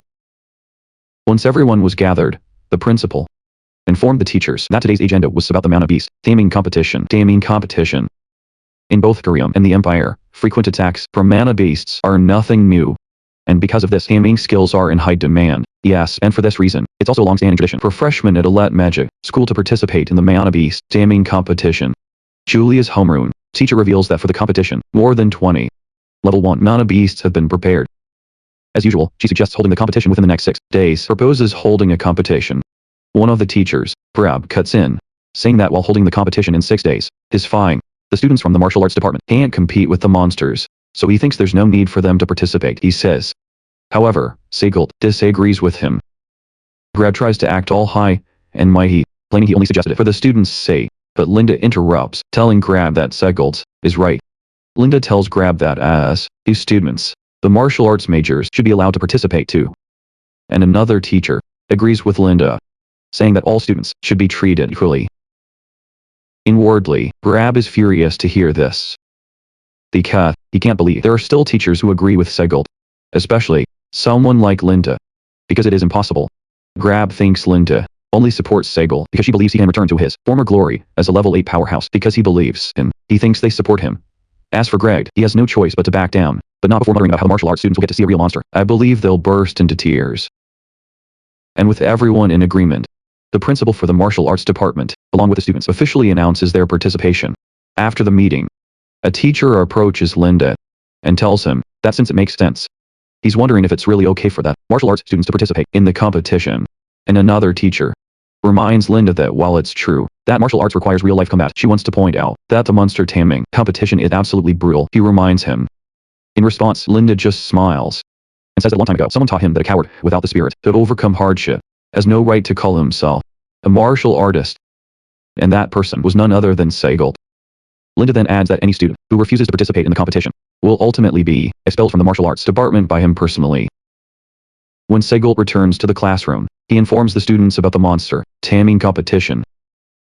Because of this, Sigel tells the students they'll be doing combat training outdoors, and he's going to make sure every single one of them has the strength to defeat the monsters, he declares. And, as usual, Kai opens his mouth to talk about the whole class president issue, saying that the competition is usually to decide the class president is being held. Says that the class president has already been decided, so there's no reason to participate, but Sigel smacks him on the head again to shut him up. Meanwhile, Lucas is thinking about combat training, worrying about how he's supposed to control his strength, so he doesn't just send his sparring partner flying. A little while later, they all gather at the training grounds. And after watching Tacy for a few minutes, Lucas realizes that she's pretty strong, and that he's probably the only person in class who's stronger than her. From this, Lucas figures out that Sigel knew exactly what he was doing when he picked Tacy to be the class president. After several hours of training, the lunch bell finally rings and Sigel announces that training is over. Kai, absolutely ecstatic, lets out a huge sigh of relief. Collins and Sharp mention that they're heading to the cafeteria, and Collins tells Kai that he'll bring him his food, just like he promised. Hearing this, a shocked Sharp asks Collins if he made yet another deal with Kai. Kai explains that he told Collins to bring him 2 points worth of food in exchange for 1 coin. This is basically with Collins saving money and Kai saving points. He considers it a win-win situation. And when Sharp hears this, he's tormented, because if he had known, he would have jumped in on the deal himself. Lucas smiles and tells Sharp to let him handle the next deal. Inwardly, Lucas thinks that Collins is a pretty smart guy for managing to keep his relationships smooth, while earning some serious pocket money. A very clever friend indeed. Just then, Kai approaches Lucas and starts talking about how clever he was for the deal he made. He suggests that Lucas do the same, but Lucas ignores him and gives Kai the cold shoulder. At first, Kai is almost offended, but he soon concludes that since Lucas has a sister in the elite course, he doesn't need to worry about things like points. Anyway, but what Kai has no idea about is that even without Julia, Lucas would be far from starving. Lucas can just go into the forest, hunt some magical beasts, and cook himself a fantastic meal. And while he was grilling meat over a fire, he recalled that Manhwa had tried to approach Julia yet again. Because of this, Lucas turns his attention to Manhwa to make sure there wasn't a baby. He thought he shouldn't let his guard down. Just then, Lucas noticed Hiru watching the meat grilling over the fire, already drooling his eyes out. And Lucas, thinking Hiru was such a good little magic beast, decided to feed him. Lucas told Hiru that after he finished eating, he had to be his training and sparring partner. He even promised to go easy on him. Hearing this, Hiru was already paralyzed with fear. Meanwhile, back at the Ryan family estate, Holt noticed his wife, Catherine, was looking sad because she missed the children. Seeing how much his wife missed the kids, he suggested that they go and visit them. Holt said he had to pass through Dacktown for work anyway, so he'd take her with him. Hearing this news, Catherine was overjoyed. She hugged her husband and thanked him. At the same time, over at Count Grind's estate, a group of masked noblewomen were holding a meeting. And among them was Holt's second wife, Jessica. And the host of this meeting was none other than the devil woman, who was slowly gathering power. She was telling the noblewomen about a new. He offered a drink, calling it the Dream of Light. The moment they drank it, their entire bodies would begin to glow, he said. What they didn't know was, that drink was none other than her very own blood. The woman, in order to get bodies as transparent as glass, would follow any order. She knew this well and used it to her advantage. Once everyone had finished the drink, she proposed that they begin today's game. Later, the demon woman summons Jessica to her room and asked how Julia had survived the bandits' attack. Jessica said that Julia had received a level 7 blessing, and because of that, she was able to defeat the bandits. That's what she told the demon woman. Only then did the demon woman realize that Julia must have inherited the talent of the Miranda family, but at the same time, she thought it was impossible. For a level 7 to defeat the bandit leader, she believed it to be impossible. The demon woman then asked Jessica if she wanted to become the Baroness, badly enough to kill Catherine and her dog Hair. And Jessica answered that she did, saying that in order to achieve it, what should I do? She asked the devil woman. Like the evil woman she was, she immediately engraved her sentence onto Jessica, which resulted in and brought her under his control. Back at the academy, Bashi informed her classmates that same morning that their combat training would continue. Kai and the other students complained about how tedious it all was. One student said his whole body was itching, and another confessed that he hadn't slept a wink all night. Tashi admitted that the training was harsh, but she reminded them that it was all for the sake of improving their abilities. And because of this, she encouraged them to do their very best. Meanwhile, Lucas's roommates were all perfectly fine, and they immediately concluded it was because they were stronger than everyone else. What they didn't know was that Kai had used a calming incense in their room, which was why they were feeling so healthy and energized. And even Tashi, seeing that Lucas and his classmates all looked perfectly fine, just assumed they had great stamina. A short while later, the training began, and Kai was paired up with Lucas. Kai charged at him, like usual, but Lucas effortlessly shoved him back. And so, the two of them continued their match, and while Kai believed he was holding his own just fine, the truth was that Lucas was actually that he was holding back his strength against him. As the fight continued, Lucas noticed someone from afar was watching him. And his gut feeling was right, because far away, an old man sat under a tree, watching everything they were doing. Kai saw that Lucas was distracted, and seeing this as an opportunity, tried to land an attack. But Lucas's reflexes were far beyond his level. He easily dodged the punch, causing Kai to fall to the ground. But Kai got back up, saying the fight would continue until there was a clear winner. And Lucas got into his stance again, accepting the challenge. The old man watching Lucas was known as. But then, on his way back to the library, he ran into Mina, who offered to walk him there, but he refused the offer. Tani had already noticed that Lucas was hiding his true skills, and this made Tani decide to keep a close eye on him. And a few hours later, they finally finished their combat training. Fortunately, Segal had taught them some massage techniques. Thanks to that, everyone was able to loosen up their sore muscles. Lucas noticed that in the morning, he and his roommates were the only ones full of energy, since everyone else would be there. He figured this was a good thing. Lucas decided it was time to build a new training ground. But to do that, he realized he'd have to buy the necessary materials for the training ground. As it turned out, the school's magic shop had a lot of rare items that weren't easily available to the general public. Stepping into the shop, Lucas was amazed by its size, comparing it to a shopping mall. As Lucas looked around, he realized the items in the shop were a bit expensive. At this rate, it looked like he could end up spending 100 points a month, and while Julia received a ton of points, Lucas knew that he couldn't always rely on her. After all, if her allowance ran out, he'd be in a really tough spot. So, Lucas decided to only buy magic supplies for that day. He planned to come back next time and exchange the materials stored in Muru's cave for points. When Lucas appeared at the counter with his arms full of items, when he said he wanted to buy something, the clerk was asleep. After she checked the items, the clerk revealed that all of the items' total cost was 5 points. The clerk looked at Lucas's uniform and noticed he was from the martial arts department. Students from the martial arts department can only spend 10 points. And he was already using half of his points at once. Then, Lucas finished paying and was about to leave. But as he reached the door, the clerk advised him to be careful with his spending, saying he might regret it later. Lucas just smiled at the clerk and said that what he bought wasn't enough, so he would be back to buy more. At the same time, the clerk was surprised that Lucas had bought so many potion ingredients that aren't even made in the martial arts department. He wondered how Lucas was going to use those items, but just figured he was spending money recklessly because he was a noble. Afterwards, Lucas went to Iru's cave and mixed the potions in a bathtub to absorb their medicinal effects. After finishing his bath, he realized there was still some effect left, and it felt like a waste to throw the water away. At the same time, he couldn't possibly make someone else drink his used bath water. As Lucas came out of the bath, he was thinking about his next move when they felt a strange presence behind me. When I turned around, I saw Iru drinking the bath water. In the blink of an eye, Iru gulped it all down. And then Lucas was disgusted at first, but he soon started patting Iru's head, saying that the water would probably make Iru's body stronger, too. Iru got all excited, thanked his master, and after bowing, said he wanted to eat some beef. Lucas, relieved that the bathwater problem was solved, made a plan to exchange the cave materials for points at a time when there were fewer people around. He also planned to hide the tools he bought from the material shop somewhere near the dorms. Then, late at night, he'd move them all to the cave. When Lucas bought a training dummy, he easily lifted it with just his arms, even though it was heavy, and the clerk offered to help him move it with magic.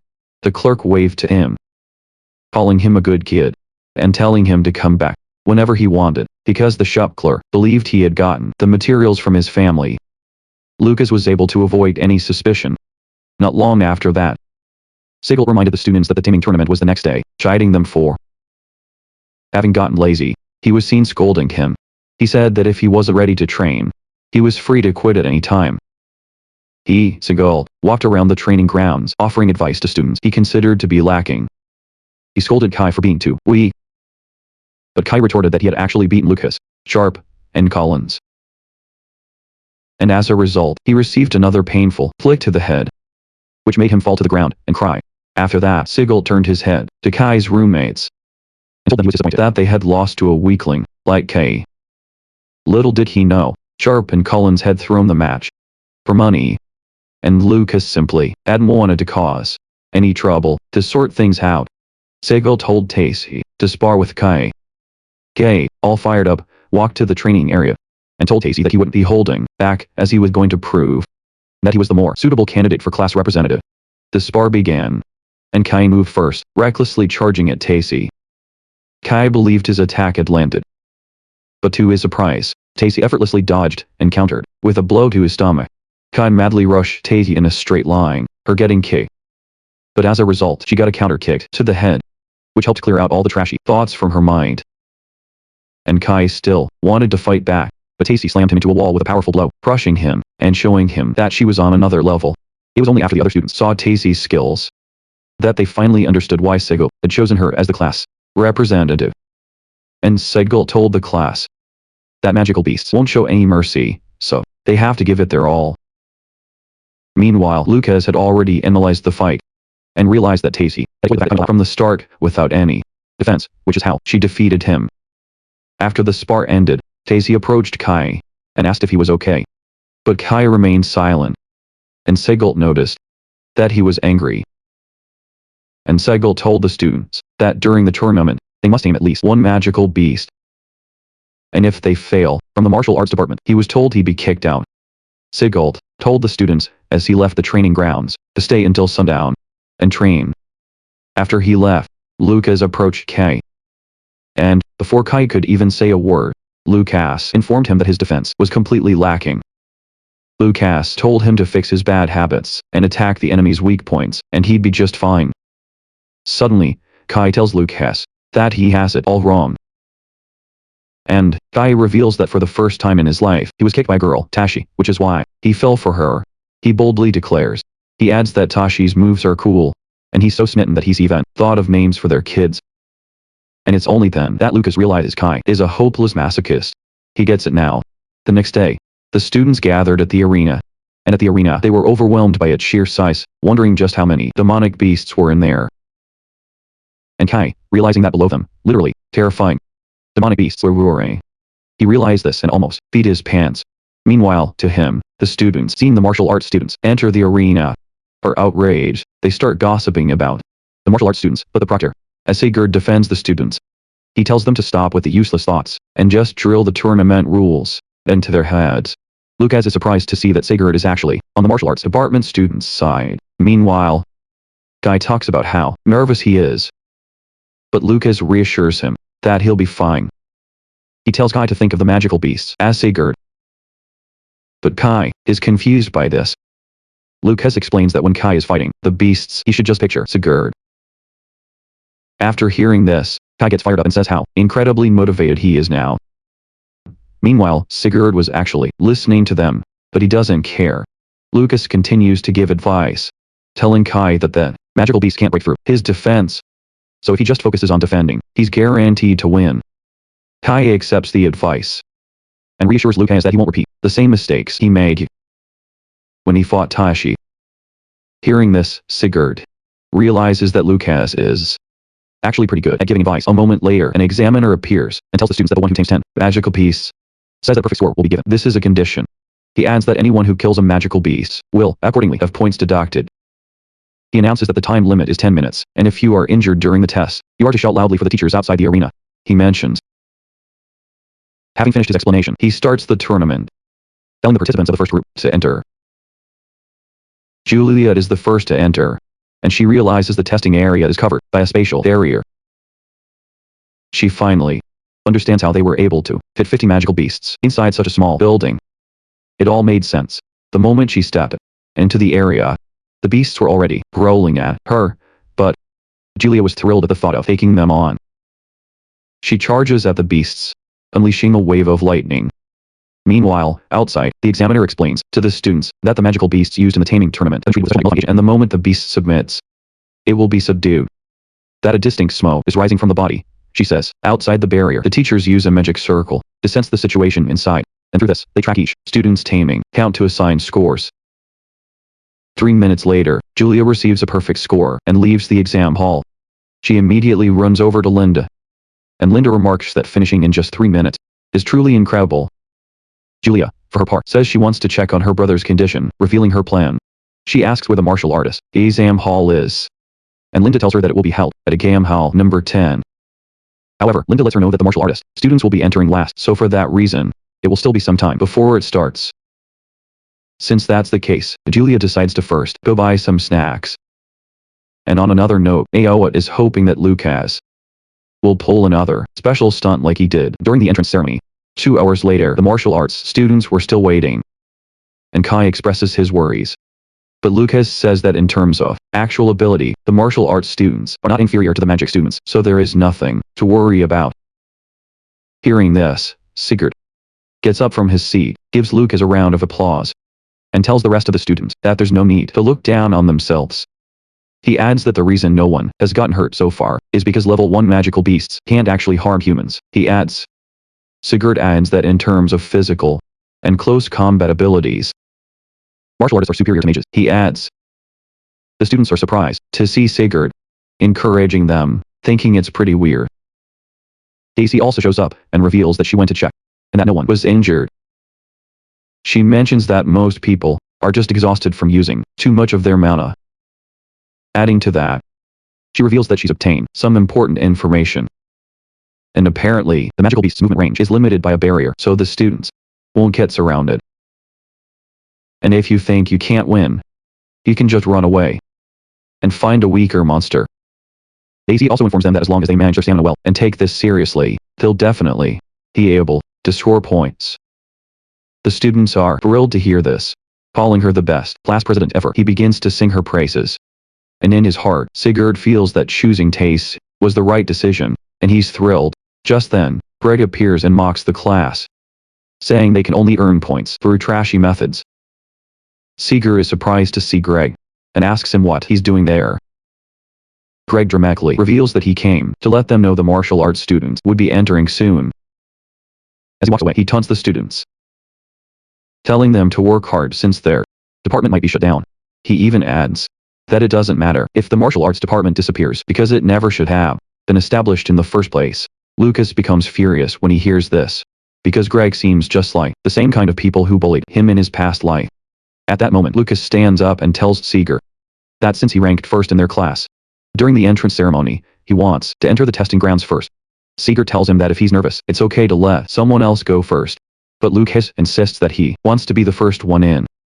Lucas reassures them that he will absolutely get a great score to shut up everyone who's been mocking the martial arts department. The rest of the class is overjoyed to hear this and cheers Lucas on, telling him he can do it. Sigurd was impressed to see how the students had completely changed from their once timid selves. 10 minutes later, Lucas enters the examination hall, and the moment he steps inside, over the entire space, he senses that a detection magic circle has been cast. He realizes that while he moves, if he can avoid the detection magic circle, he won't have to worry about the instructors knowing what's happening inside the barrier. He gets it. And Lucas also knows that the moment a magical beast acknowledges someone as its master, their souls connect, making communication possible. He knows this. Through this connection, he can even temporarily use the magical beast's abilities. Uru is just playing in a cave when he notices that Lucas, who is much stronger than him, is using his power. And the moment Lucas cloaks himself in Uru's aura, the other magical beasts believe they're being attacked by an apex-level beast and start fleeing for their lives. It turns out Lucas's plan was to mentally corner the beasts and break their will to fight. And this was possible by making them think an apex-level beast was in the area. Lucas is pleased that Uru's power was put to good use, making the magical beasts submit pretty easily in the end. But the best for Lucas is his best inside the arena until he makes every single magical beast submit. He has no intention of leaving. Besides, he's using magic unlimited smoke to keep it from leaking outside. After taming the owl beast, Lucas tells it that they'll be seeing each other again. But in its heart, the magical beast was already crying, hoping it would never have to see Lucas again. 5 minutes later, Lucas still hasn't scored any points, and Kai starts to worry that Lucas won't be able to do it. But then Julia appears and tells Kai there's nothing to worry about, because Lucas is just like her, will absolutely get a perfect score. Watching the situation unfold, Greg takes this opportunity to mock the martial arts students, saying they're so weak they can't even beat the worst of the magical beasts. Greg says this is exactly why mages are superior, but Julia cuts in, telling Greg not to make fun of her big brother. She admits that even though her brother can't use magic, he is without a doubt an amazing person. Greg is shocked to hear a mage defending a martial artist, and thinks that Linda's poor judgment has already started to affect her students, believing she must be going crazy. At that, Greg tells Julia that no matter what excuses she makes, in the end, the results will speak for themselves. Just then, an announcement that Lucas has earned 1 point comes over the broadcast. Kai is overjoyed to hear this news. This is because it means that Lucas will be able to stay in the martial arts department. Greg, saying his own classes, his score is 5 points, still mocks them for being happy over just 1 point. An announcement suddenly reports that Lucas, in quick succession, earned 4 more points, bringing his total to 5. Yeah, that's what the broadcast says. Realizing that a student from the martial arts department has just received 5 points, the same as his own classes. Highest score, Greg nearly loses his mind. He then figures out that meanwhile, inside the exam hall, Lucas had succeeded in intimidating all of the monsters, which, in turn, meant that his classmates could score points with ease. Now that this job is done, he concludes that the last thing left for him to do is get a perfect score. And after that, Lucas unleashes his power on the monsters, and to get a perfect score of 10 points, he easily tames every last one of them. Lucas is just so awesome. When he came out with a perfect score, Greg's jaw dropped. Julia congratulated her brother on his victory. But since she knew what kind of person he was, she wasn't completely surprised. Julia ran up and hugged her brother, and her brother patted her on the head. Greg immediately objected, saying it was impossible for a martial arts freshman to tame a magical beast like that. He challenged the result. And then, Greg asked Sigurd what he'd done to manipulate the results in his favor.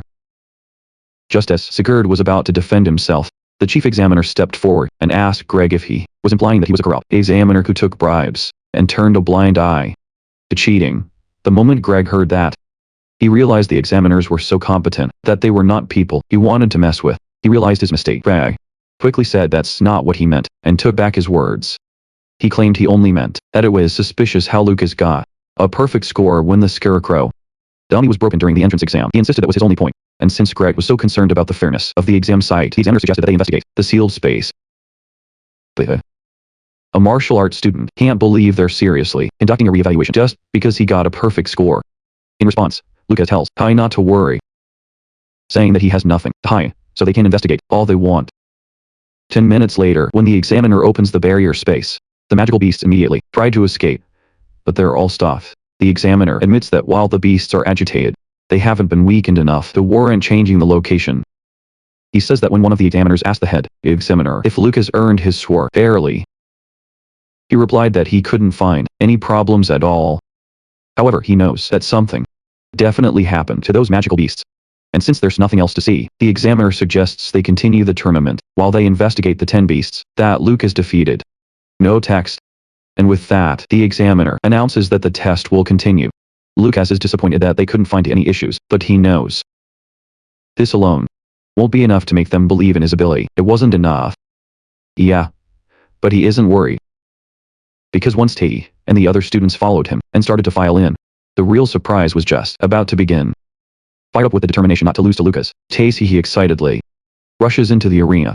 The moment she enters, she plans to take down the magical beasts within 30 seconds and heads straight for them. But as soon as the beasts see Tae, all they see is Lucas's aura all around her, and they instantly begin to panic. Before Tae can even touch them, the magical beasts start to surrender.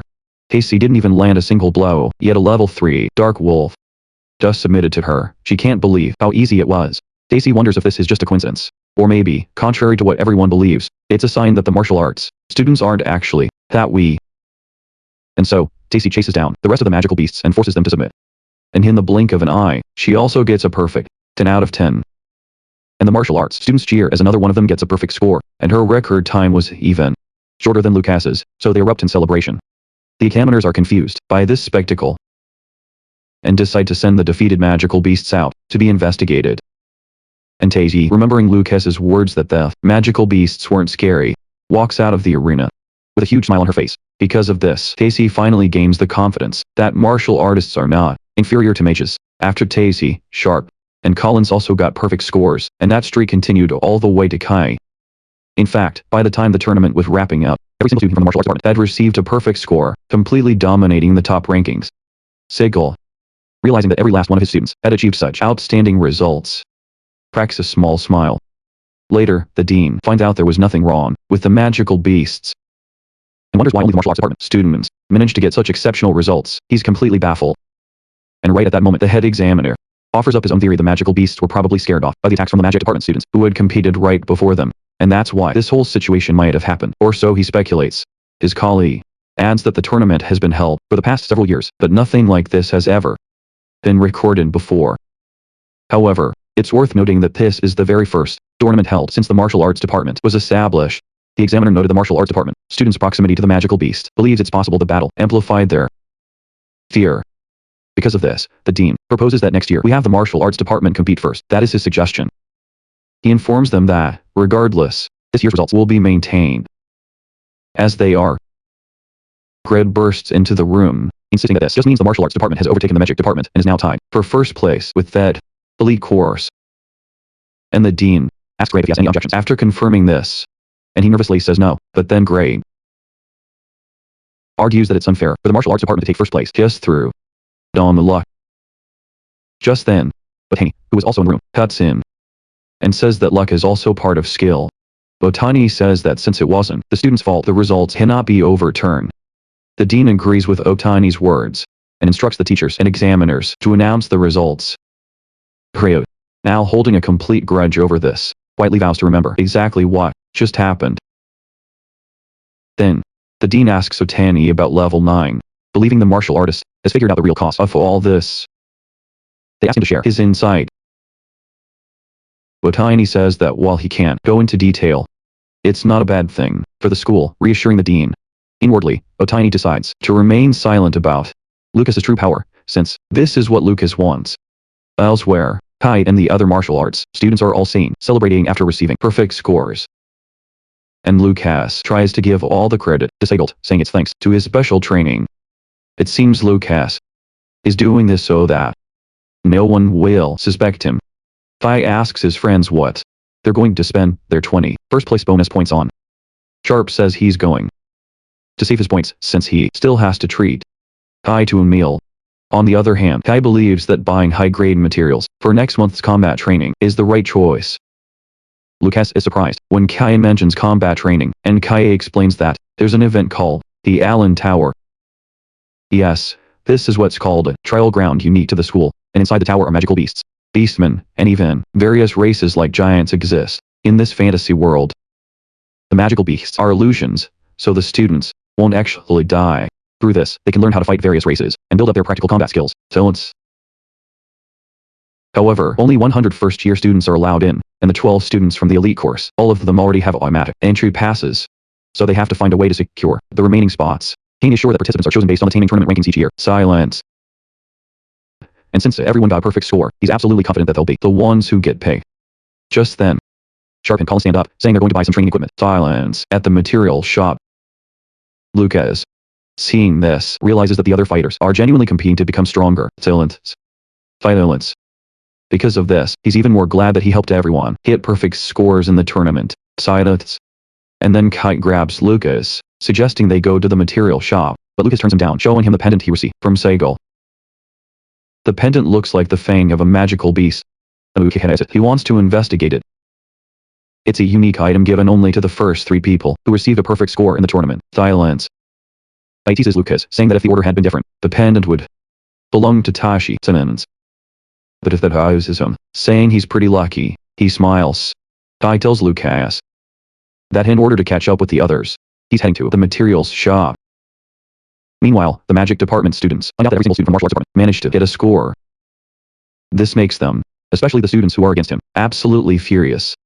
One of the students, Lila, talks about her dream of maintaining first place for 3 years in a row, making their class the best one, second only to the elite course. And Lila is extremely pissed off because her father has poured an insane amount of effort into this for the last 10 years. Another student appears, completely enraged that the martial arts students took all the spots for the Allen Tower event. And one of the students tries to calm his friends down, reminding them that the martial arts students didn't. But the other guy insists that the martial arts department bribed the examiners. The moment he says this, he succeeds in swaying everyone's opinion to believe it's a possibility. They figure that since Kai is in that department, and his family is insanely rich, he could have easily bribed the teachers.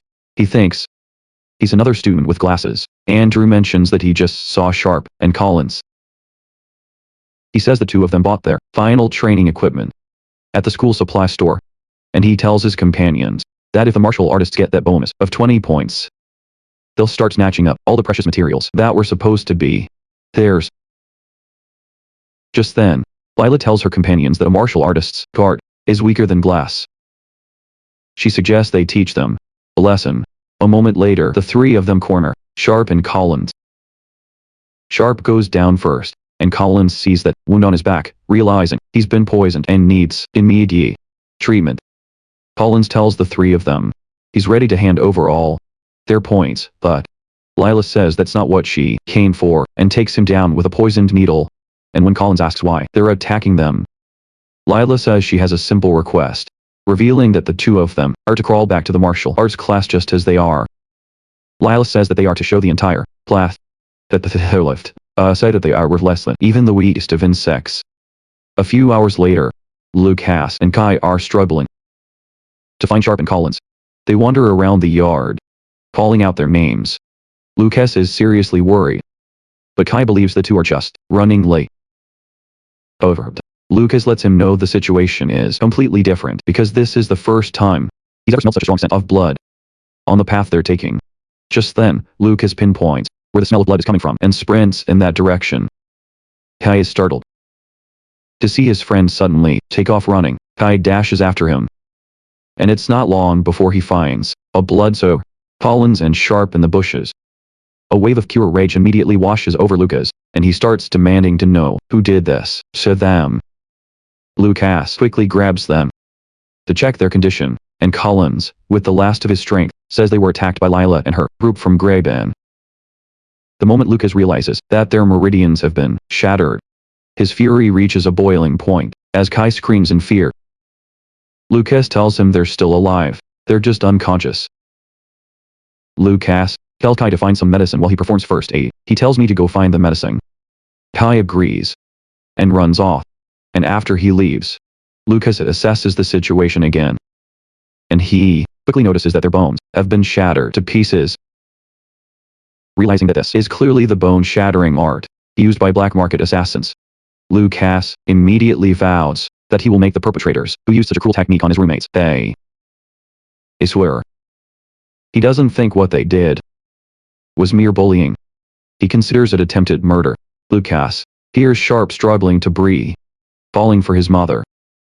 Lucas reassures him, telling him not to worry about a thing because he will get revenge for him. A little while later, Kai returns with Tashi, whom he ran into on the way. Tashi is shocked to see the two of them unconscious, but Lucas reassures her that their lives aren't in danger. Even so, he says he'll have to rest for a few days. Kai is relieved to hear this, and says it's a good thing Lucas was there to give first aid. Casey, however, is furious, and goes to the next day. But Kai thinks it's a waste of time, since even the teachers pretend not to see what's happening to them. However, Lucas replies that it doesn't matter, and the moment he says it, his expression completely changes. Casey notices this, and realizes that Lucas has transformed from his usual gentle self into a terrifying presence. Lucas confidently declares that no matter what, he will get his revenge. The next day, Lucas goes to the student council office and tells Theodore that he wants to have a duel with the students from the grade class. Lucas then informs Theodore that if they win, they will demand an apology. But if they lose, he will hand over his rank bonus instead. Theodore then responds coolly, saying there's no proof that the grade class students are the culprits. He also asks Lucas if buys rank bonus. He means the pendant. Theodore says the pendant, saying he doesn't have one, and throws it to the ground. Then, Theod says that if he really wants to duel, they should bet something more valuable. He proposes Kai, who would fall into the ground. Upon seeing the pendant, he almost loses his mind, but Lucas steps in to handle the over-the-top reaction, and asks Theod what he wants to bet. Without a moment's hesitation, Theod suggests they bet their participation in the Ellen Tower. He proposes that the loser forfeits their right to enter. That's right, he specifies that the losing side will completely lose their qualification to participate in the Ellen Tower, and Lucas immediately agrees. And after they reached an agreement, the duel was set for 2 days later, and it immediately caught the attention of every student. The freshmen, who were unhappy about the martial arts department securing the qualifications for the Ellen Tower, didn't hesitate to cheer for Greg's side. And in fact, Greg himself praises the trio who had attacked Sharp and Collins. Meanwhile, Sagelt remained silent the whole time, but he didn't forget to intensify their combat training. On the day of the duel, students had already gathered at the arena, and as expected, most of them were there to cheer for Greg's side. And Lila, as usual, started running her mouth, telling Lucas that since so many people were watching, he could still back down before getting completely humiliated in the arena. Lucas simply replies that no one knows how the match will turn out. Just then, the referee tells both sides to prepare for the duel. Kai will be representing the martial arts department, is the first to enter the arena, and his opponent is Ander. As the match begins, Kai makes the first move, charging at Ander. Ander unleashes an ice attack, but Kai deflects it all. Ander is shocked to see this, and Kai asks if he was even trying his best, mocking him. But what Kai doesn't know is that Andrew has already set a trap for him. And he's counting on the fact that Kai is an idiot before Kai can even realize what's happening. He suddenly finds himself trapped in giant ice spikes, and Andrew confidently tells him that there's no way out. Andrew causes the ice spikes to contract, piercing deep into Kai's body and making him bleed. Andrew starts bragging to Kai, saying this is the price he pays for provoking a mage. As Andrew approaches, he asks Kai if he's ready to be happy, all while Kai is left hanging from the ice spikes. Outside, Layla is busy mocking Kai, calling him trash. She even tells Lucas that if he admits defeat now, she'll spare Kai's life. But Luke hissed, staring at him with a terrifying face, until he's satisfied. How much more garbage is he going to spout? And inside the arena, Andrew believes that Kai obtained from the 300 demonic beasts. He approached him completely before realizing that he was holding lava. And Layla, seeing this, screams for Andrew to run away. Before he can even process it, an explosion erupts from the lava, but Andrew succeeds in leaping back without any serious injuries. However, in a situation where he himself was exposed to danger, he realizes that Kai is a madman who detonated the lava slime jelly at close range, and he's completely stunned. While Andrew is lost in this thought, Kai appears behind him and slashes him under the armpit with a knife. Andrew recoils in pain, but the crowd is completely focused on Kai's completely burnt leg. They can't believe how insane Kai is, having blown off his own leg just to escape from the ice prison. As it turns out, Kai was just following the advice Lucas had already given him on how to fight Andrew. Meanwhile, Andrew is still furious over the fact that he was injured by a mere martial artist. Nevertheless, he thinks that since Kai's leg is already burnt off, there's no way he can escape again. Has run out of options. Andrew launches another long-range attack, but Kai intercepts it with another lava slime chili pouch mid-air, countering the blow. This causes a massive explosion, leaving a cloud of smoke.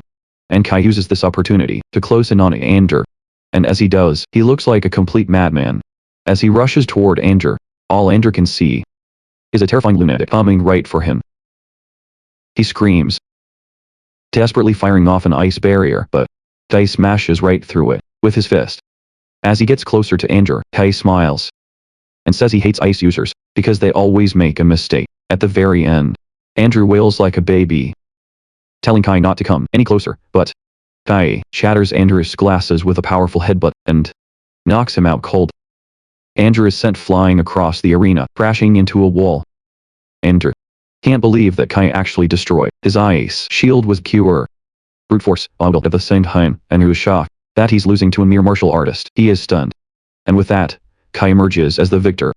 But his fact, he talks about how impressive he was as Lucas tosses him a recovery potion. Kai says he's been in top condition since this morning and doesn't even know why.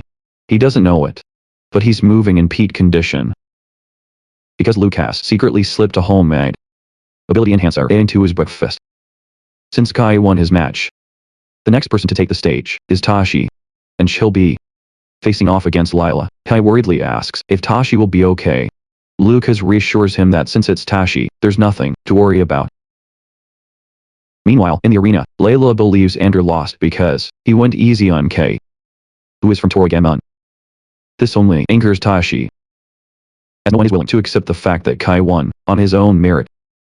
While Tashi is lost in this thought, Layla launches a surprise attack on her. Tashi manages to dodge the attack, but it's clear that if it had landed, she would have been torn to shreds. Layla believes that martial artists have moral principles. She starts talking about what's important, but as she begins, she tells Layla that magicians, on the other hand, only care about results. Casey lets her know. Layla launches another attack, but this time Casey is fully prepared. She easily breaks through everything Layla throws at her and closes in on her at full speed. And then Casey punches Layla right in the face, leaving her completely shocked. She can't believe how fast Casey is, especially since she's only a level 1. Before Layla even realizes what's happening, Casey grabs her hand, ready to teach her a lesson. Casey then strikes her arm hard, saying that martial arts, unlike scummy magicians, actually values human life. Before Layla can even register what's going on, Casey lands a flurry of rapid strikes on her body, and she's definitely aiming for her pressure points. By the time Casey was done with her, everyone was stunned. Lucas is impressed and is glad he wasn't disappointed in Tacy. Layla ends up fainting in the arena, and the second victory also goes to the martial arts department. And as it turns out, Layla even had poison needles, but Tacy never gave her a chance to use them, did not give it. Apparently, it was Theod who allowed it. And when Mana heard about it, she became furious, but Theod just brushes it off, saying nothing bad actually happened. Meanwhile, the entire stadium is already in uproar because no one expected the martial artist to completely dominate.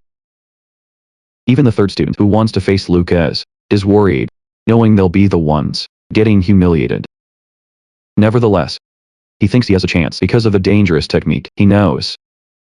A moment later, the third match begins, and Lucas's opponent rushes at him with incredible speed. He clearly believes he has a chance because he's trained in physical techniques. In fact, he's so confident he's too fast that Lucas won't even be able to track him. Seeing Lucas standing perfectly still, he realizes that instead of attacking recklessly, he's focusing on defense. And while Lucas won't show his true power, he decides to see what his opponent is capable of. Lucas suddenly appears right in front of him and goes straight for his head. He throws a punch, trying to shock the guy. To shock him, Lucas intentionally misses, allowing his opponent to leap backward. The guy throws his knife far away. When he senses the terrifying aura coming from Lucas's body, fear washes over the guy. But that guy already had a plan. He activates his secret plan, retrieving the knife he had thrown away earlier, and as it flies back, it slashes Lucas's neck, but Lucas doesn't even flinch. The guy starts boasting about his bone-shattering technique, claiming no one can withstand it. Seeing Lucas not moving, he charges at him again, boasting that he'll shatter every bone in his body. He charges at him again. Just as he gets close to Lucas, Lucas suddenly sidesteps, telling him he won't be getting away unscathed. The guy is shocked that his technique didn't work, and that Lucas can still move. He is shocked. Meanwhile, Kai is worried that Lucas is still struggling, believing something is wrong. And Lucas's opponent realizes that he hit all, believing he held the winning hand. He sneaks up behind him and moves in for the kill, just as he's about to finish him off, aiming for Lucas's neck, right as he tries to plunge the knife in. Lucas grabs his arm and tells him that's enough, saying it's finally his turn. Lucas smashes the ground with one leg, kicking up a massive cloud of dust that engulfs them both. The guy is terrified by the sheer amount of power Lucas can generate with just a single leg. Now that the punk is within his range and the dust is blocking anyone's view from the outside, Lucas informs him that he doesn't have to worry about anyone seeing what's about to happen. He tells him. And just when the guy thought he still had a chance, Lucas slams him into the ground and stabs his hand with his own dagger. The guy screams in agony, and Lucas asks him how it feels to be stabbed with the very same weapon he used on Cullens and Shark. Lucas continues to beat him relentlessly, treating him like a toy. And the guy soon realizes he can't use his magic. He realizes something. It meant that Lucas's last attack had completely severed his mana channels. Realizing he's about to be beaten to death, the guy quickly starts begging Lucas to stop bleeding for his life. And right at that moment, the dust begins to settle. Lucas had no choice but to let him win. However, can't believe Kai would admit defeat. Still thinking he could beat Lucas with his own power, he simply refuses to accept the loss. And Segel's is disappointed in Greg for not even being able to see through the injuries his own students sustained. He can't believe Greg's incompetence. Nevertheless, he'll worry about this whole incident will become a headache for the department. And with Lucas's victory, the martial arts department won all 3 matches. The martial arts department students begin to celebrate. As Lucas is heading back to his friends, that guy suddenly attacks from behind, aiming to stab him in the neck with a knife. But Lucas right in front of his eyes, and instantly reappears behind him. Lucas then strikes the guy's neck with a special technique. The moment Lucas does this, the guy realizes something from his body.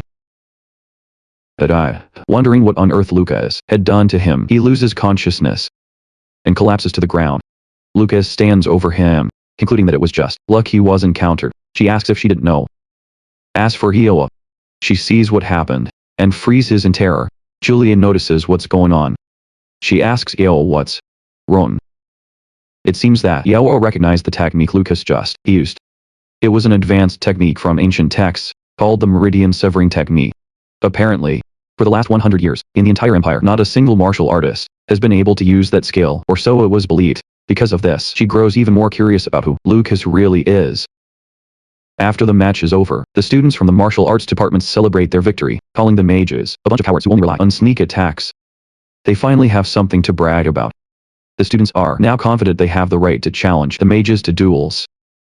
Then, Sigurd suddenly appears and tells the students that even though he's always warned them not to get cocky, they're already getting way ahead of themselves. One of the students argues that they also won the taming competition. In response, Sigurd tells them that the only reason their department managed to win was because the magical beasts were under extreme stress from the relentless attacks. He tells the students. He says that all they have is with the same technique. However, while he admits he won the duel through skill, he says that only the students who participated in the duel possessed such incredible talent. That's why he asks the students if they're just going to live on, relying on the strong. He asks if they will remain weak like Collins and Sharp, leaving themselves vulnerable to attack. He tells them that if they want to live this way, they will never be able to grow strong, and as he walks away, Sigurd says that if they want to live like that, it would be better for them to quit right now. Sigurd's words dig deep into the students, and they all vow to get stronger to prove themselves. Lucas can't argue back because he knows the teacher is right. As a martial artist, it's good to have confidence, but at the same time, confidence without training is not the way to improve. After that, Sigurd runs into Linda, and Linda praises him, saying he's right maroon. Teacher. In response, Sigurd says he's only doing this to prevent the kids from ending up like him. When he asks Linda what's going on, she shows him an envelope with the details of what happened to Lucas's opponent. Apparently, his mana veins burst in a spiderweb pattern, a result similar to the ancient, forbidden technique known as mana vein shattering. Because he's lost all access to magic, he's seen writhing in pain in the infirmary. Soon, the boy's father arrives at the school, furious that his son can never use magic again. He's furious. He demands severe punishment for the perpetrators, including the dissolution of their martial arts crew. And right at that moment, Sigurd walks into the room. He tells the man that demanding punishment for the culprits is only natural, and that's because a magic that Lada and her group used during the duel is a perfect match for what was used on Sharp and Collins. And Sigurd explains that this basically Lila and her friends to his students, saying it's obvious they're the ones who inflicted the serious injuries. He makes it clear. Then, Sigurd tells the principal that in this situation, the aggressors are Greg and his students, and that they should be the ones punished. Greg is surprised that Sigurd is bringing this up at the strangest possible time. But Greg tells Sigurd not to change the subject, cutting in. He says they were discussing who was responsible for his student Blake being struck by a forbidden technique. But Sigurd replies that the meridian shattering technique isn't something a rookie martial artist could possibly wield, so it hasn't been confirmed to be a forbidden technique yet, he answers. And the son's father secretly agrees with Sigurd, believing that an incompetent fool, like Lucas, who was forsaken by the gods, could never control an ancient forbidden technique. So he secretly agrees with Sigurd's words. Then Gray insists that a prize fighter could, in fact, use that technique, he argues. And when he thinks back on everything, the only prize martial artist in the arena was Sigurd. Greg says this immediately, which created tension between the two of them. Sigurd approached Greg and said that if he really could use the forbidden techniques, he would have already used them on him. The headmaster calmly explained to Sigurd, after being asked to explain Blake's current condition. Sigurd says it's likely that his karma has caught up to him. Apparently, Sigurd questioned Lucas about everything, and Lucas insisted that he didn't use any forbidden techniques. After that, Lucas shared his own theory about this whole situation. Lucas says Blake paid black market assassins a fortune to learn how to torment people, and because of this, he was infamous in their world for causing trouble among the children of the nobility. And so, Lucas claims that some heavy hitter in the underworld, afraid that information about their operations was in danger of leaking, must have used the duel as an opportunity to take matters into their own hands. After sharing the theory with the headmaster, he also starts to find it somewhat believable. Meanwhile, Blake's father gets furious because the rumors are threatening to cover up the entire situation. Greg also insists that it's just a hypothesis, and while Sigurd agrees, he implies it's more believable than saying a novice martial artist used an ancient, forbidden technique tells him it's more believable. Even so, Sigurd mentions the possibility that someone who could wield such a technique might exist. Then Sigurd tells Grey that if he gets on this person's bad side, he could find himself in a very difficult situation. Sigurd reminds Gray that the Meridian destruction technique is a terrifying skill that can instantly destroy even the most talented of mages. Later, Otani goes to the library to check the books in a specific section. Just as he suspected, he realizes that a book containing a forbidden technique was recently used. In fact, the hand sign Lucas had used on Bray was identical to the one in the book. Meanwhile, at a hot spring in the mountains, Lucas is performing a healing procedure for Cullens and Sharp. The two of them scream in agony as all the muscle fibers that had vanished from their bodies begin to grow back. And although Lucas knows they're in agony, he can only hope they endure the pain a little longer, since martial artists can use healing techniques just like mages. A few days later, Holt and Catherine arrive in Docktown, and Holt excitedly tells Catherine they'll see the kids soon. But first they have to. As they head towards the Miranda family estate, Catherine stands at the entrance, looking extremely worried. When Holt asks if she's okay, she reassures her husband, but is simply recalling something from the past. And a moment later, Catherine's younger brother, Cian, comes riding out on a horse to greet them. Catherine, having not seen her brother for a long time, sheds tears. 10 years ago, the Beastkin tribes launched a massive attack on the Empire's border, and a grueling war erupted there. The people united against the Beastkin army, and after 3 days and nights of battle, both sides had suffered immense losses. It was during this very war that the young knight commander, Holt Ryan, and the mage, Catherine Miranda, met.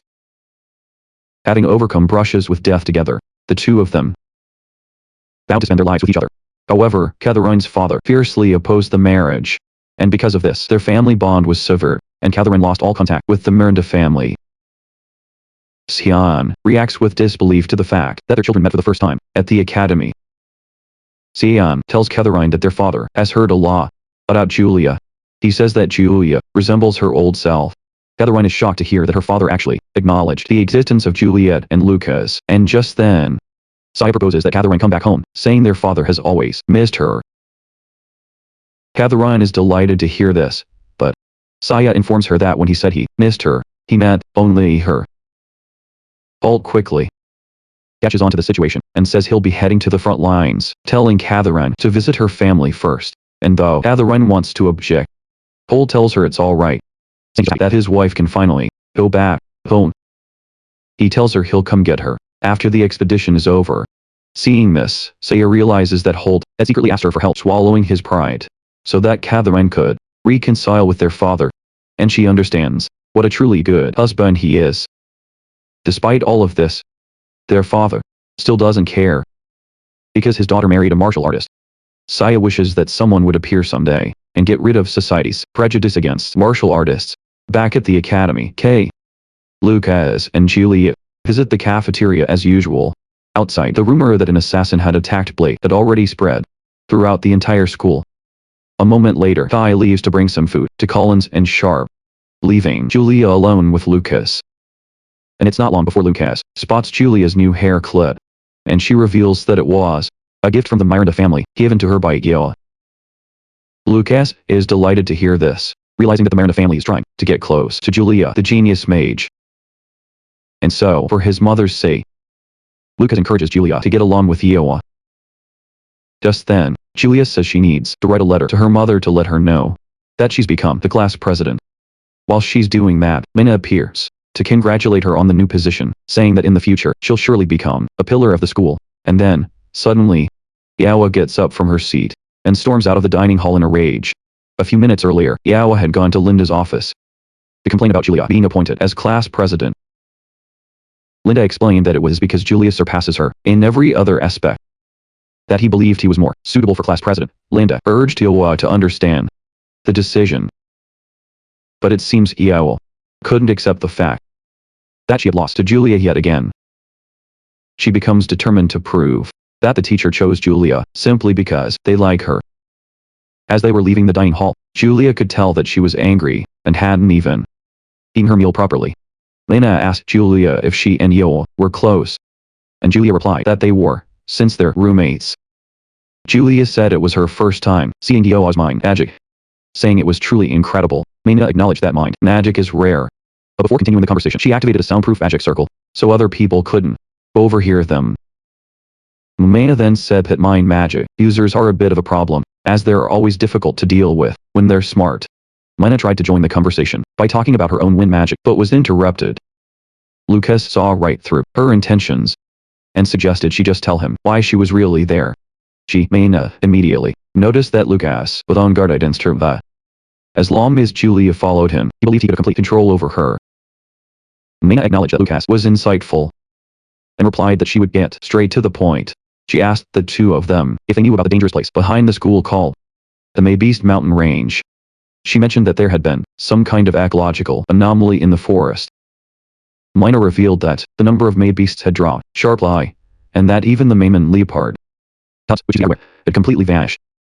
It turned out that, apparently 3 days ago, the Imperial investigation team had discovered a high-level Maybeast slayer. Hearing they might have found Yeru's hideout, Lucas reacted immediately, but he managed to salvage the situation by coughing to distract Mina from whatever Julia was about to say. Lucas asked Mina if she wanted them to carry out a field mission in the forest.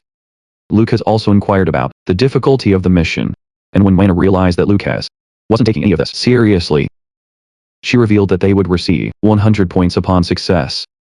The moment he heard that, Lucas immediately showed interest and said that he and Julia could handle it. Meanwhile, at the Miranda family mansion, Catherine was having dinner with her brother, Sayer, and her father. So Miranda, Sayer couldn't believe their father was making Catherine stay in the guest room even though her own room had already been cleaned. It just goes to show how stubborn that old man is. On top of that, Catherine wasn't even touching her food, making the whole atmosphere feel like a funeral. It was at that moment that So opened his mouth to speak to Catherine. He said that he'd heard about Julia's incredible skills. Because of this, So mentioned that he was prepared to acknowledge her as his granddaughter. Catherine thanked her father. He mentioned that Lucas was also an exceptional martial artist, but Soa replied that he couldn't care less.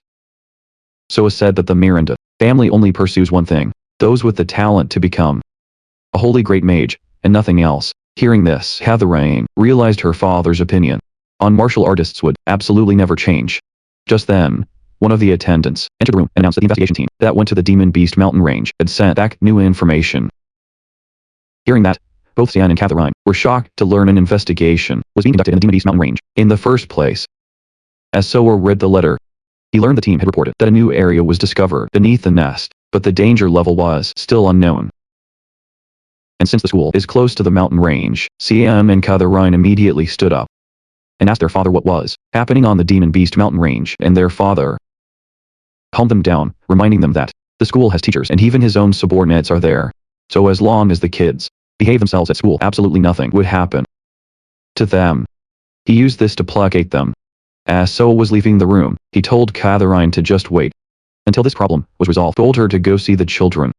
Catherine accepted her father's command, but deep down in her heart, she was worried about the children. Back at school, Mina headed to the mission board to accept a task. But the mission criteria had been changed. She was shocked to hear that a team needed a minimum of 5 members to be able to accept a mission. She was shocked to hear this. The staff member revealed that in Cave 304, there had been a strange phenomenon. So the student council president changed the rules overnight.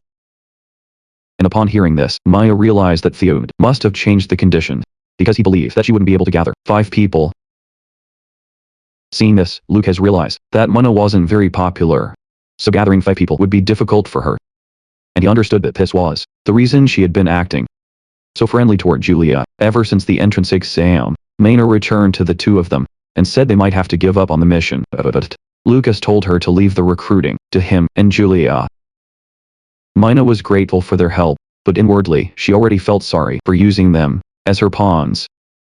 As expected, Lucas recruited Kai to the team, and he enthusiastically accepted. Kai's parents had just, because she'd been given high-end equipment, she was even more excited to join, and was itching to test it all out. Meanwhile, Julia had also gone to recruit Maya. When Mina saw the team, she couldn't believe that she was expected to carry out a mission with a bunch of freshmen. That's when Lucas bluntly asked Julia why she called for Maya instead of Awa. Do it. Sadly replied that Awa wasn't ready to listen to what she had to say. Even though her team looked completely inexperienced, Maya was banking on her own strength and Julia's to see the mission through. She said that even if they used acceleration magic, it would still take half a day to reach the monster's lair, so she urged them to hurry and set out immediately. And so, a few hours later, they arrived at their destination. Outside, they could see the flag of the Imperial Investigation Team, which indicated that they were currently exploring the cave. On the other hand, Lucas was relieved that they hadn't found Yuru's cave. But suddenly, a monster appeared right above them. And before Lucas could even move, Mina leaped forward and sliced the monster in half with her wind magic just as they were about to relax. Another monster appeared right behind Mina. It charged right at her. But Kai leaped in and blocked the incoming attack with his shield. Kai then told Mina to leave the close quarters combat to him and Lucas. Lucas also jumped into action, taking down a few monsters and telling Kai not to hug all the glory.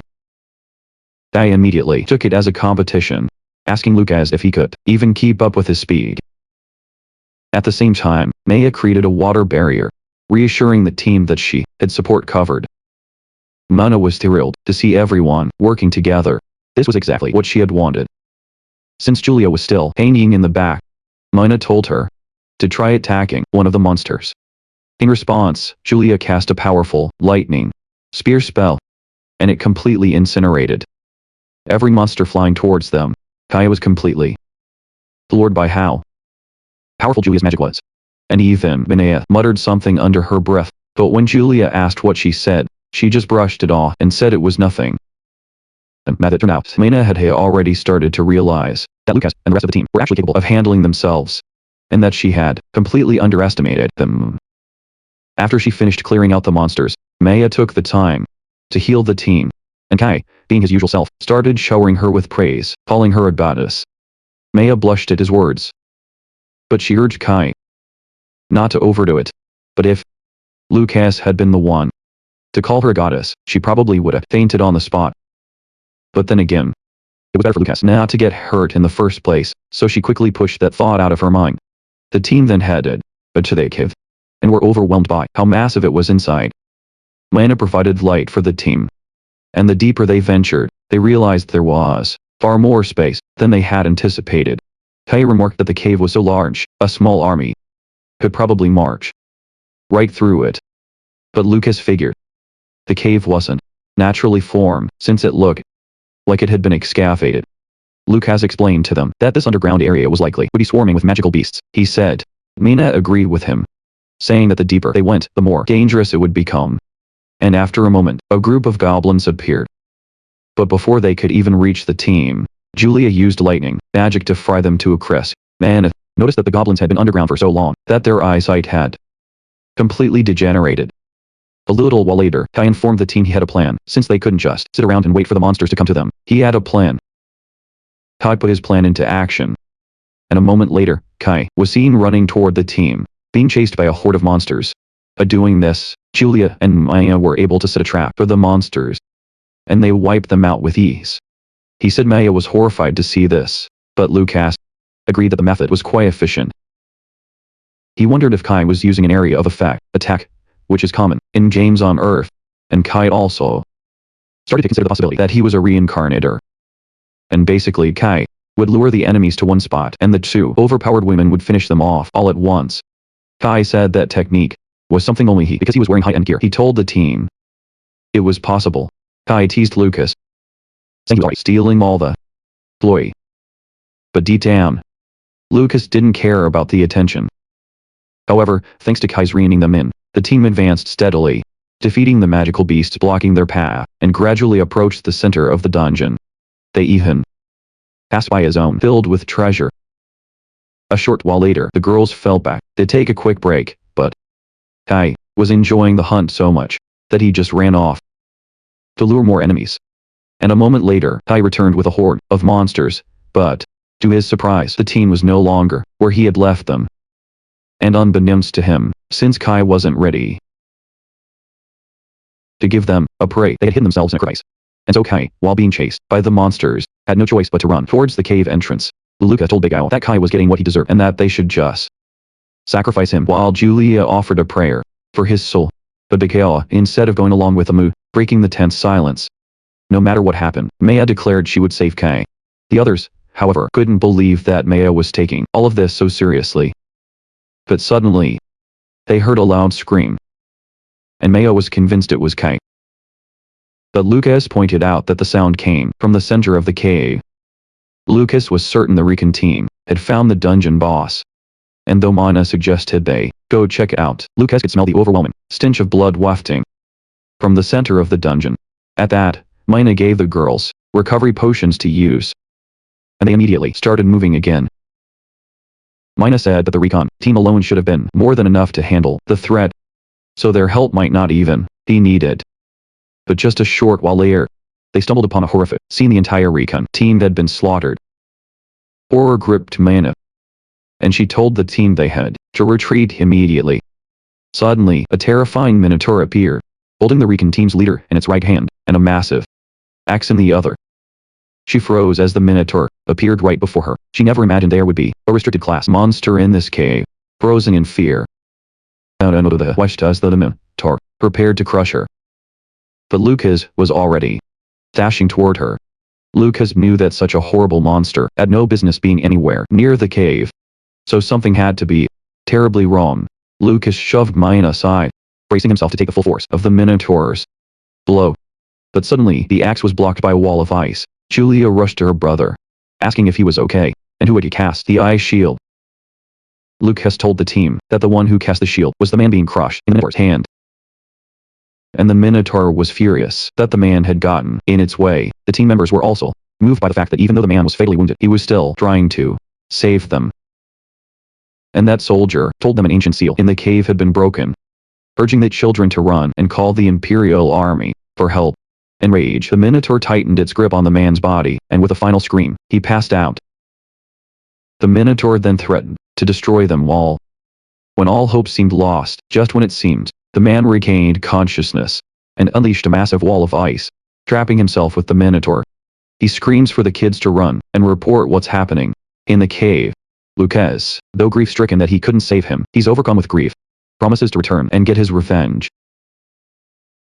The team starts to flee, but as the man dies, his ice trap begins to weaken and the Minotaur breaks free.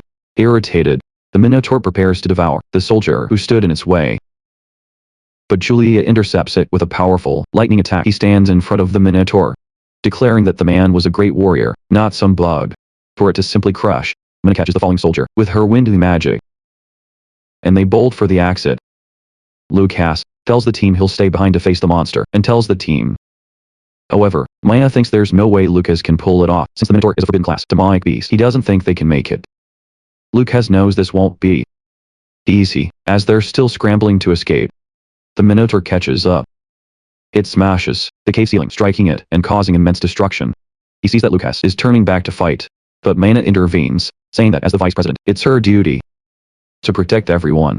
Lucas had always thought of her as a selfish little girl, but he's impressed by her bravery, which is more than he expected. Julia also insists she can't leave her brother and Mina, so she's staying behind. She reveals she already sent a magical message to Kay, who's at the cave entrance, asking him for help. Since she's already done that, she believes it's better for all of them to fight together. And as they prepare to face the Minotaur, Mina says that even if they combine all their strength, they still might not win, but Lucas encourages her to have faith. Lucas charges the monster, his fist filled with energy, shouting that there's no way he'll ever lose to it.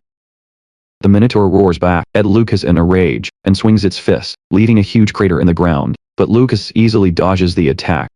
Lucas chases after the Minotaur, and lands another powerful blow on its body. Mina realizes that if he keeps the pressure on to distract it, says he can attack.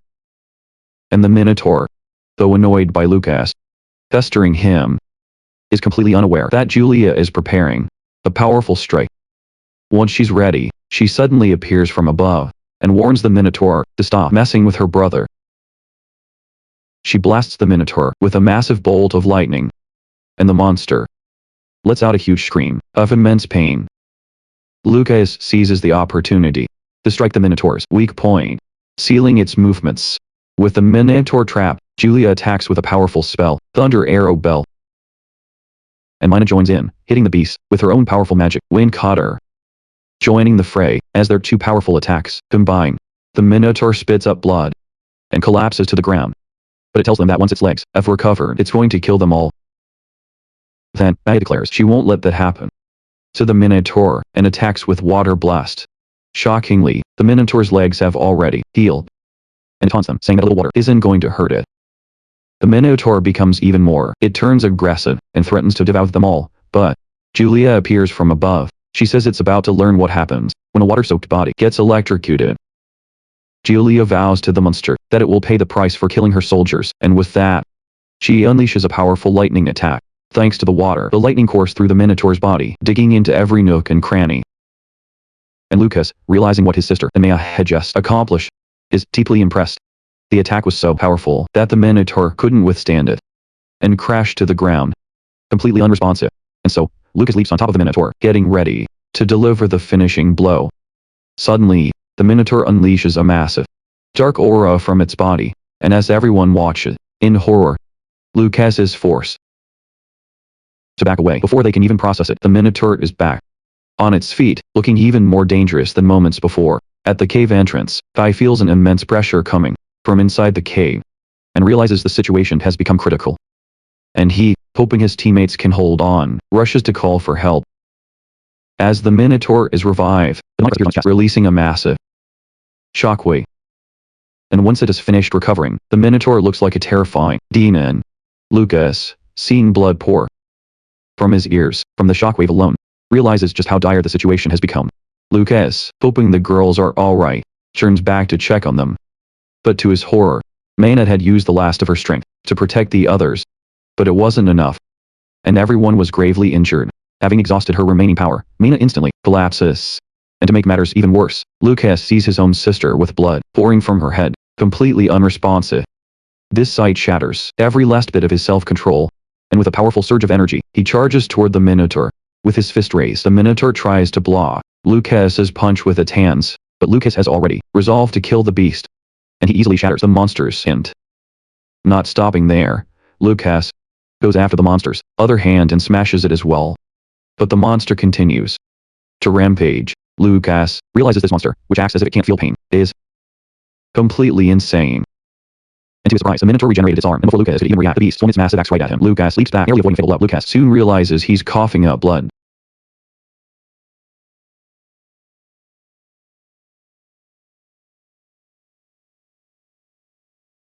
Just the force of the monster's roar. And before chasing him down again, the monster actually praises Lucas for his strength. Lucas is forced to dart around the narrow space, which causes the Minotaur to start crashing into the cave walls. Lucas knows this is bad, because the falling rocks will eventually land on top of the girls. And just as he feared, one of the boulders flies straight towards Julia, but Lucas gets there in time to take the hit and save his sister. Then, the Minotaur lets out another thunderous roar, and the sound reverberates off the rock walls, making it even more intense. Lucas tries to brace himself against the roar, but it's so powerful it feels like his insides are being crushed. Coughing up blood, Lucas is temporarily immobilized, giving the Minotaur the perfect chance to move in for the kill.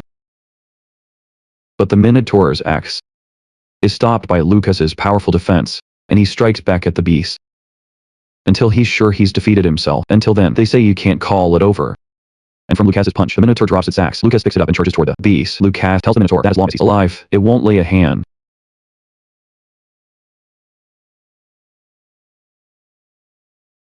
on his comrades. With his axe, Lucas strikes the Minotaur's head, making it scream in agony. But he doesn't stop there, relentlessly landing vertical strikes on the beast's body. Lucas slashes at the creature so viciously that after finishing his attack from the front, he leaps behind it. And though the axe soon shatters, Lucas doesn't stop there, continuing to pummel the beast with all his might.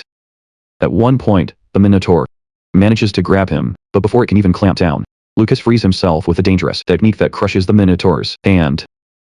At this point, the veins all over Lucas's body had turned black, and he looked as if he'd lost every last bit of self-control. As truly dangerous as the Minotaur looked, Lucas seemed even more terrifying as he charged forward, fists flying, and the Minotaur, having learned absolutely nothing, tries to block Lucas's attack. But Lucas breaks through, just like always. Lucas continues his assault with a kick to the chest, destroying half of its body. He follows up with a barrage of blows against the monster's body.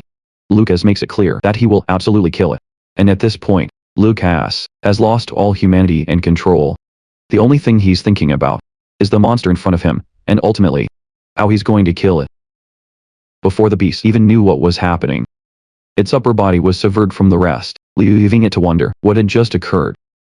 And though the beast falls to the ground, Lucas doesn't back down. He continues to tear it to shreds. The beast's agonizing screams soon wake Julia and Naya, and they're surprised to find that they're still alive. Julia looks around for her brother, only to see him stomping on the seemingly dead Minotaur. She sees him, and as he does this, he looks like a complete monster. Julia is horrified, realizing her brother is losing himself, and she gets more proof of this when Lucas lets out a massive scream. No content. It turns out the crest on the monster's chest was already fanning the flames of Lucas's rage, causing him to lose control. No content. And a moment later, in the Hall of Rage, a powerful demon appears, roaring in fury that he has returned to such a filthy world. That beast is the demon king of controlled rage. It was Baal 7, and he was furious about his previous defeat at the hands of the god of war. And a demon woman, whose name was revealed to be the High Demon King Jeshida, also appeared in the Hall of Wrath. Jeshida was impressed that Baal 7 had finally awakened, which she knew was all because of the key they had chosen. And as Baal 7 made his way to his throne, he asked Jeshida if Lucas truly had any potential, but Jeshida wouldn't give him a straight answer. Baal 7 then pointed out that Lucas was trying to break free from Jeshida's bonds. Back in the cave, Lucas had nearly lost himself to his rage while being a minotaur to death. And Julia quickly grabbed a hold of him, begging him to snap out of it. Aya also cast a calming spell on Lucas, but it had no effect. Instead, Lucas began to prepare a powerful attack. And Maya screamed at Julia to get away, as Lucas was about to throw a punch with everything he had. She screamed for her brother. As she was dragged away, Julia's screams and tears were enough to break through Lucas's rage. Both Julia and Maya could only watch, trembling in fear of what was about to happen. Fortunately, the demonic he shatters it and comes back to his senses. And the first thing he does is apologize to Julia and urge her to step back a little. Julia does as she's told, and Lucas, after catching his breath, activates a technique to purify himself of whatever had taken hold of him. The sheer amount of energy pouring out of his body was so immense it even vaporized the remains of the Minotaur. Realizing that Lucas has finally returned to his senses, Maya and Julia rush over to him to check on his condition. Julia asks if he's okay, and he reassures her that he is. Julia tells him how terrified she was, and Lucas promises her he will never do something like that ever again. Fortunately, a message from Kai saying he was bringing reinforcements arrived right on time. 5. Back in the Hall of Fury, Jezida told Barsaba that there's no need to rush. Lucas needs more awakenings, and part of the awakening she refers to involves killing Lucas's family, especially Julia. Soon after, Lucas hears a voice calling out to him, waking him up. He slowly opens his eyes to see his family standing before him.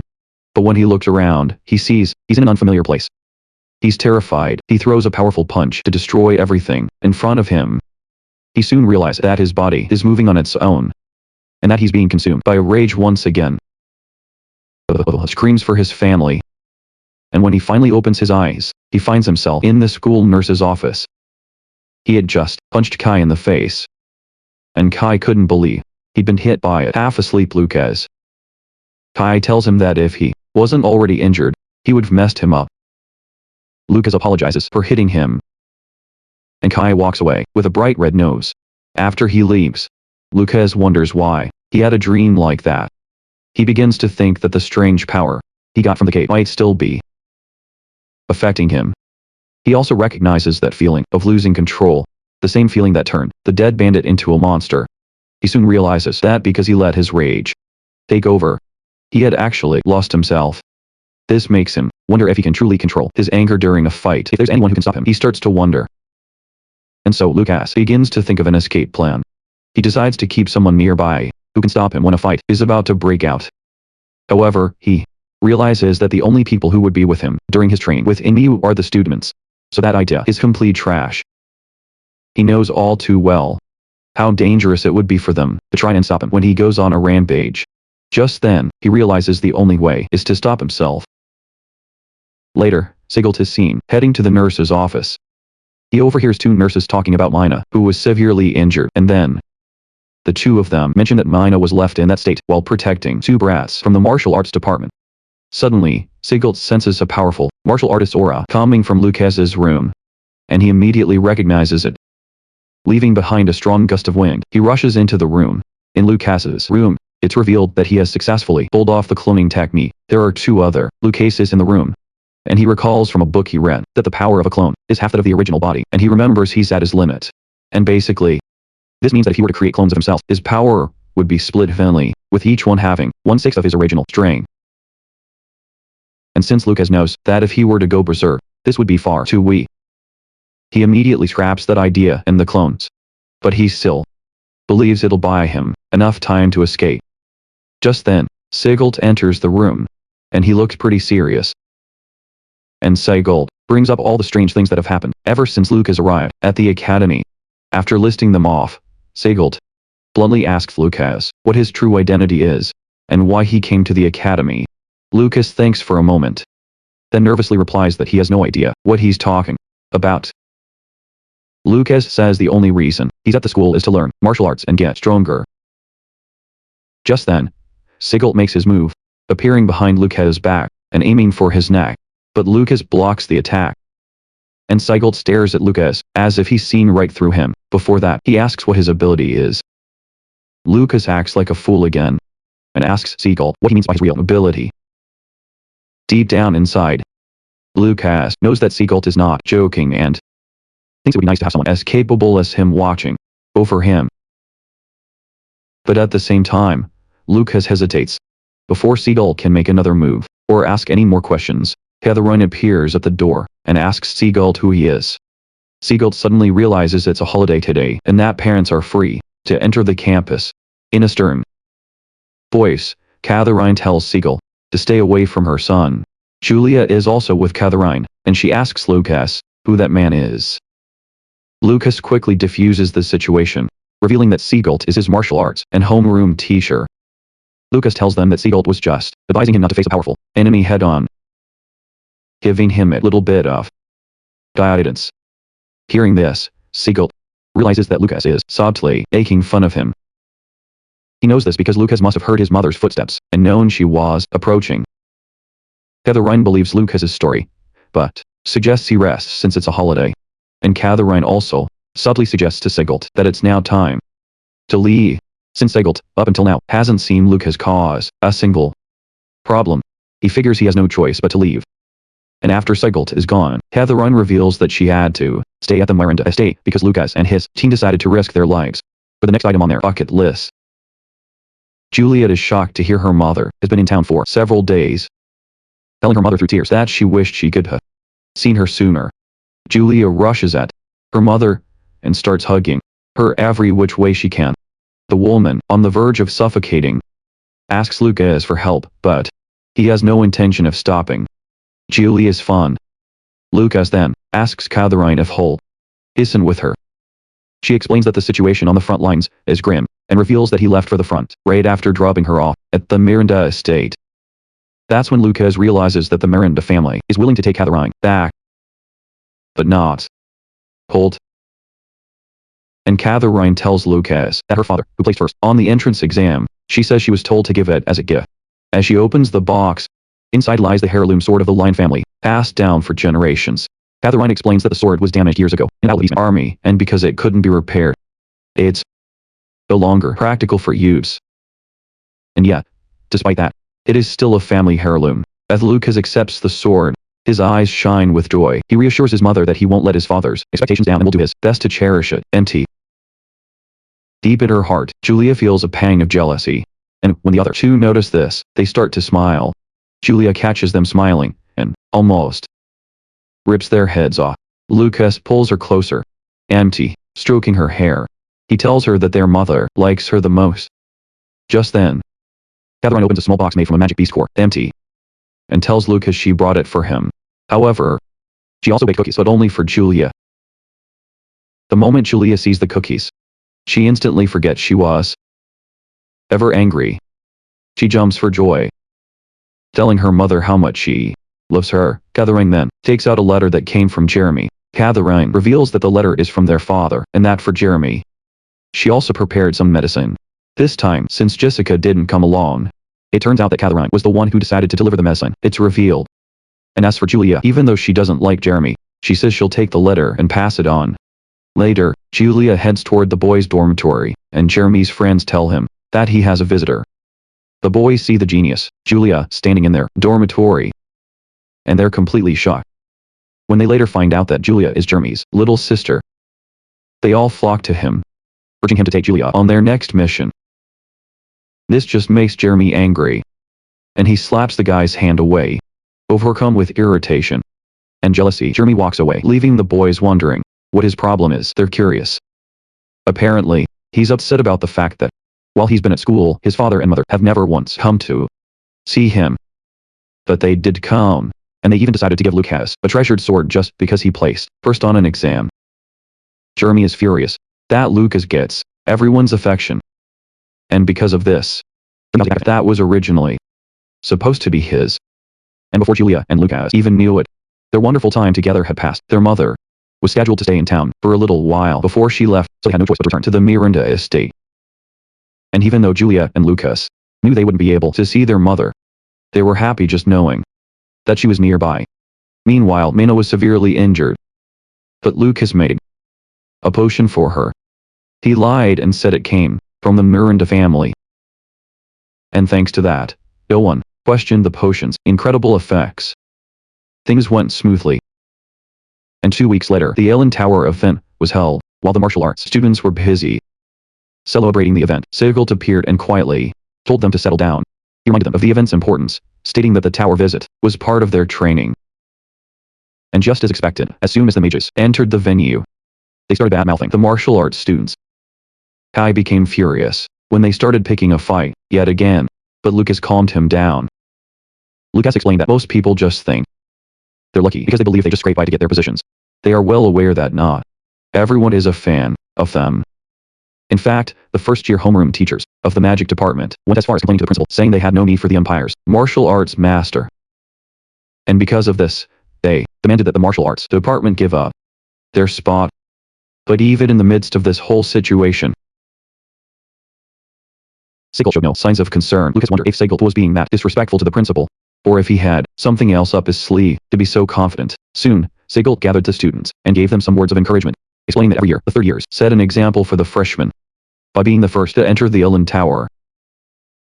A moment later, the third-year students were told to prepare to enter the tower. As it turned out, Jeremy was also one of the students entering the tower.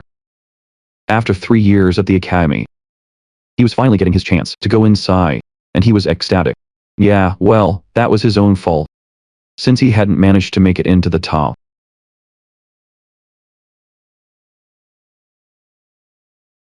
100 until now. As they were preparing to go in, Juliet appeared to cheer him on. The other students felt your genius had arrived, but Jeremy didn't even recognize his own sister. Julia was disappointed, but in truth, she was only doing what her mother had told her to do.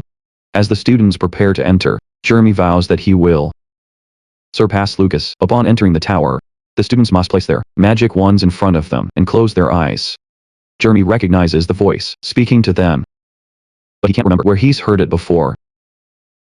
It turns out the one in the control room is Director Botany. Once all the preparations are complete, Botany gathers his power and opens the tower. A golden light envelops the tower, and Lucas immediately recognizes the aura of a martial artist. And he's shocked that there's a martial artist at the school, even stronger than Sigelt. At that moment, he finally understood why Sigelt hadn't been worried about his position being taken. It's because the only one who can open the gates of Ellen Tower is the strongest martial artist. A few weeks ago, the principal met with Botany to talk about the complaints he had been receiving. He said that many people were demanding the martial arts department's admission qualifications be revoked, announces that he is making a demand. To get a better grasp of the situation, the principal asked Botany for more details about the strange phenomenon. In response, Botany said that he had already told him there were no strange phenomena that could harm the school. Botany tells the principal to leave everything as it is and then leaves the meeting room, stating that he will open the Ellen Tower as scheduled. It's at this moment that the principal realizes that if the martial arts department doesn't get its chance, no one will be able to enter the Ellen Tower. Meanwhile, Jeremy arrives at the Ellen Tower and realizes that only his consciousness has entered it. But everything felt so vivid, as even his magic staff looked exactly like the one he always used. His teammates notice that he's looking around, realizing it's his first time in the tower, but instead of helping him, they just tell him to fall in line so they can continue with the mission. Meanwhile, outside, Lucas has figured out that he can detect waves of mental energy, allowing him to see what the students are doing inside. And he sees that Jeremy's teammates, seeing how they treat him. He realizes that from the very beginning, he's been getting bullied. Sigurd sees Lucas just sitting there quietly, and seems to have figured out what he's planning. And so, he decides to explain the entire process to the students. And he says that once the realization begins, they will be teleported to random locations in the space. He lets them know they can either go it alone or form a team. It's their decision. But if they do decide to team up, the maximum number of people on a team is 3. And he says that if they want to reach the upper floors, they have to cooperate in a group. Hearing this, Kai obviously thinks Lucas will team up with him, but Lucas says he's only going to team up with Sharp and Collins, completely breaking his heart. And Lucas explains that based on the tournament rankings, the 3 of them would be in different groups anyway. But all Kai can think about is that he's going to be left all alone. A little while later, 3 third-year students emerge from the tower. The first-year students can't believe they spent almost no time at all in there. He's shocked by the fact that it wasn't wasted. And then, Sigurd explains that the phantoms inside Ellen Tower change in strength, depending on the student's abilities. And he says that some students underestimate this and get eliminated. Right away, Lucas decides to check on how Jeremy is doing on his team. And it seems Jeremy has caught up with his teammates, and they are now heading to the 2nd floor. As soon as they arrive on the 2nd floor, beasts launch a surprise attack from behind, but Jeremy quickly catches on to what's happening. He restrains them with his power, giving his teammates a chance to finish them off. By defeating the beasts, they earn a huge number of points. Because of this, the team immediately realizes that the rumors about the 2nd floor being dangerous are true. Despite that, the team keeps moving forward, earning points as they take down numerous monsters. After all their hard work, the team reaches the 3rd floor. However, they get eliminated on the 3rd floor, and as they emerge from the tower, one of Jeremy's teammates, he notices that he's being quiet. He asks Jeremy if he isn't happy, but Jeremy replies that he is.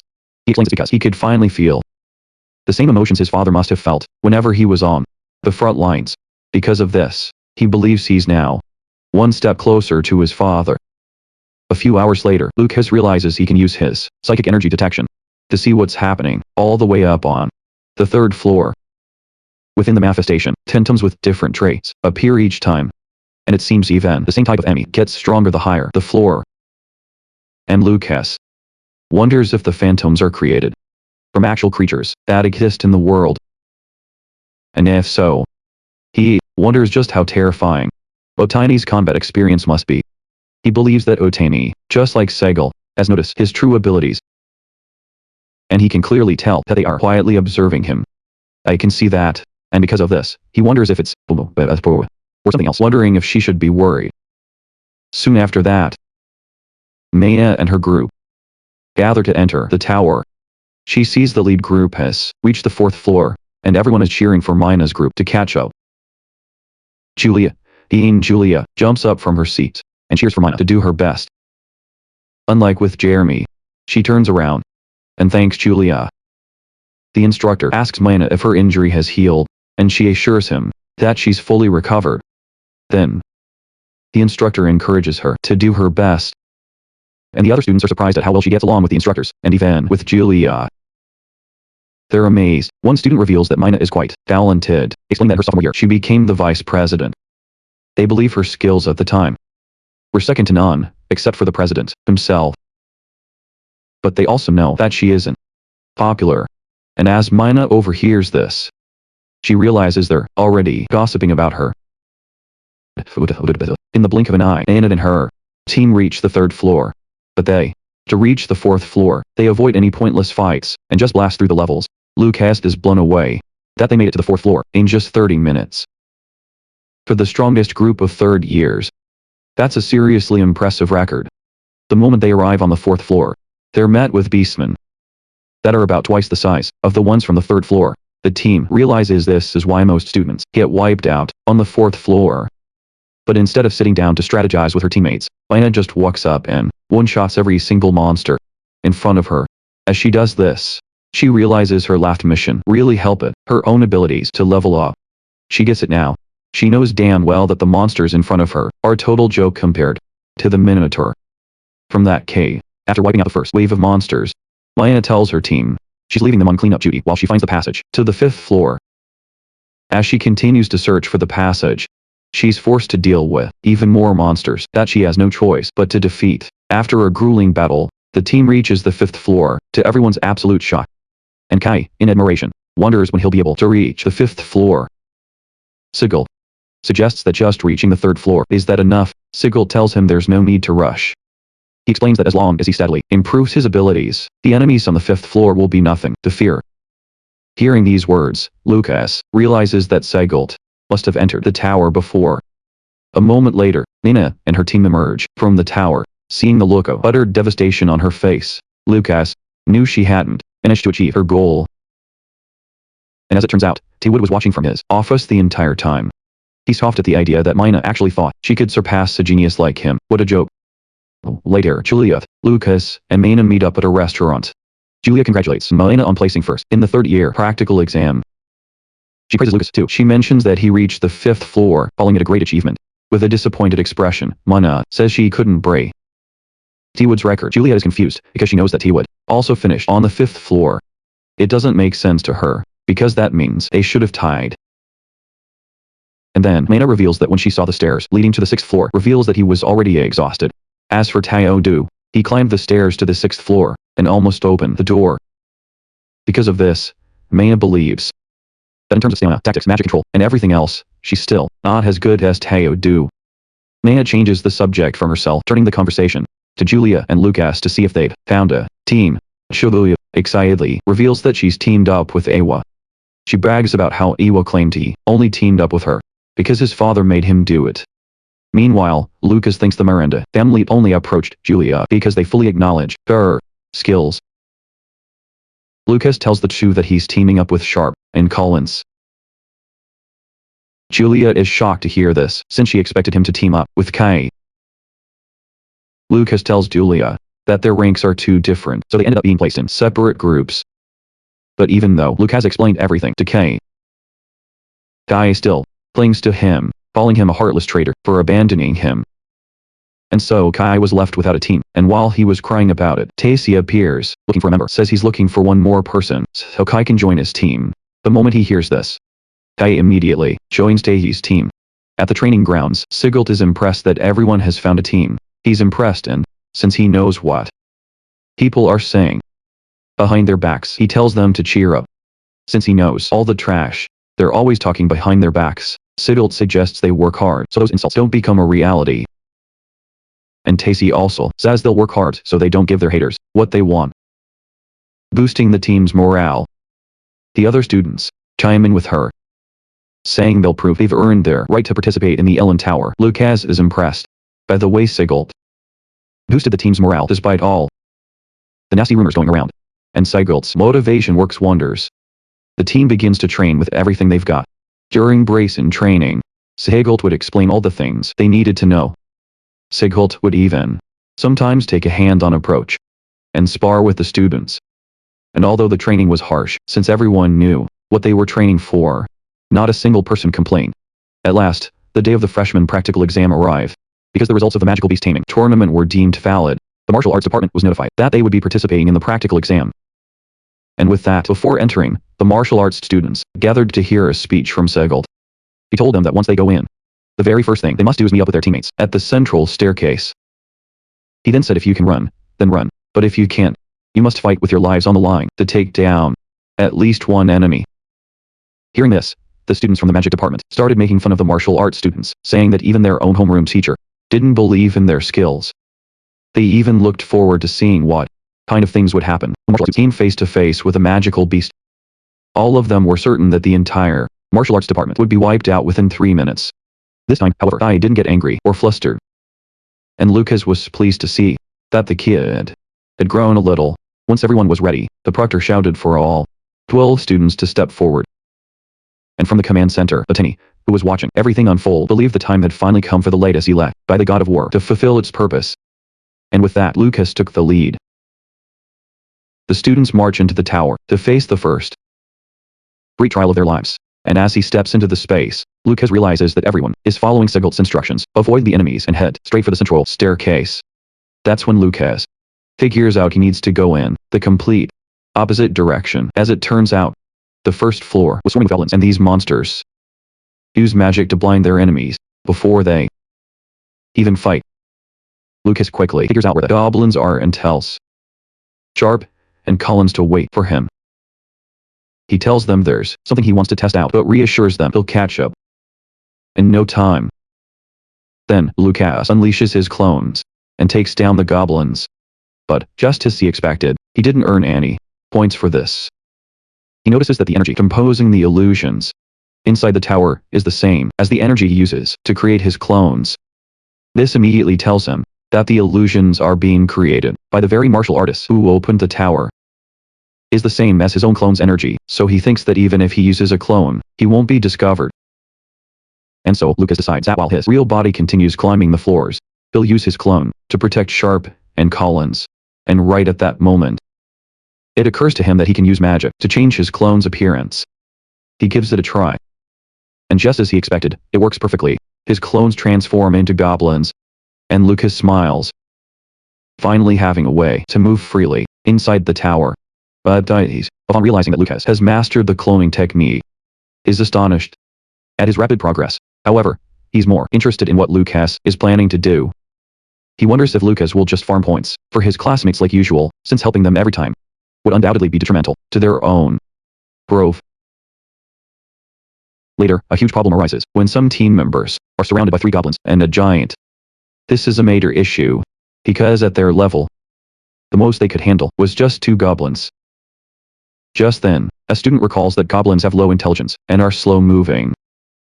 The student realizes that if they keep their distance from the giant, they can handle the goblins first. Will give them the chance they need to handle things. The team puts their plan into action, luring the goblins to chasing them. Just as one of them is about to be overwhelmed, another student jumps in. Together, they attack a goblin and knock it down. They barely manage to regain their formation, but the goblins just keep coming.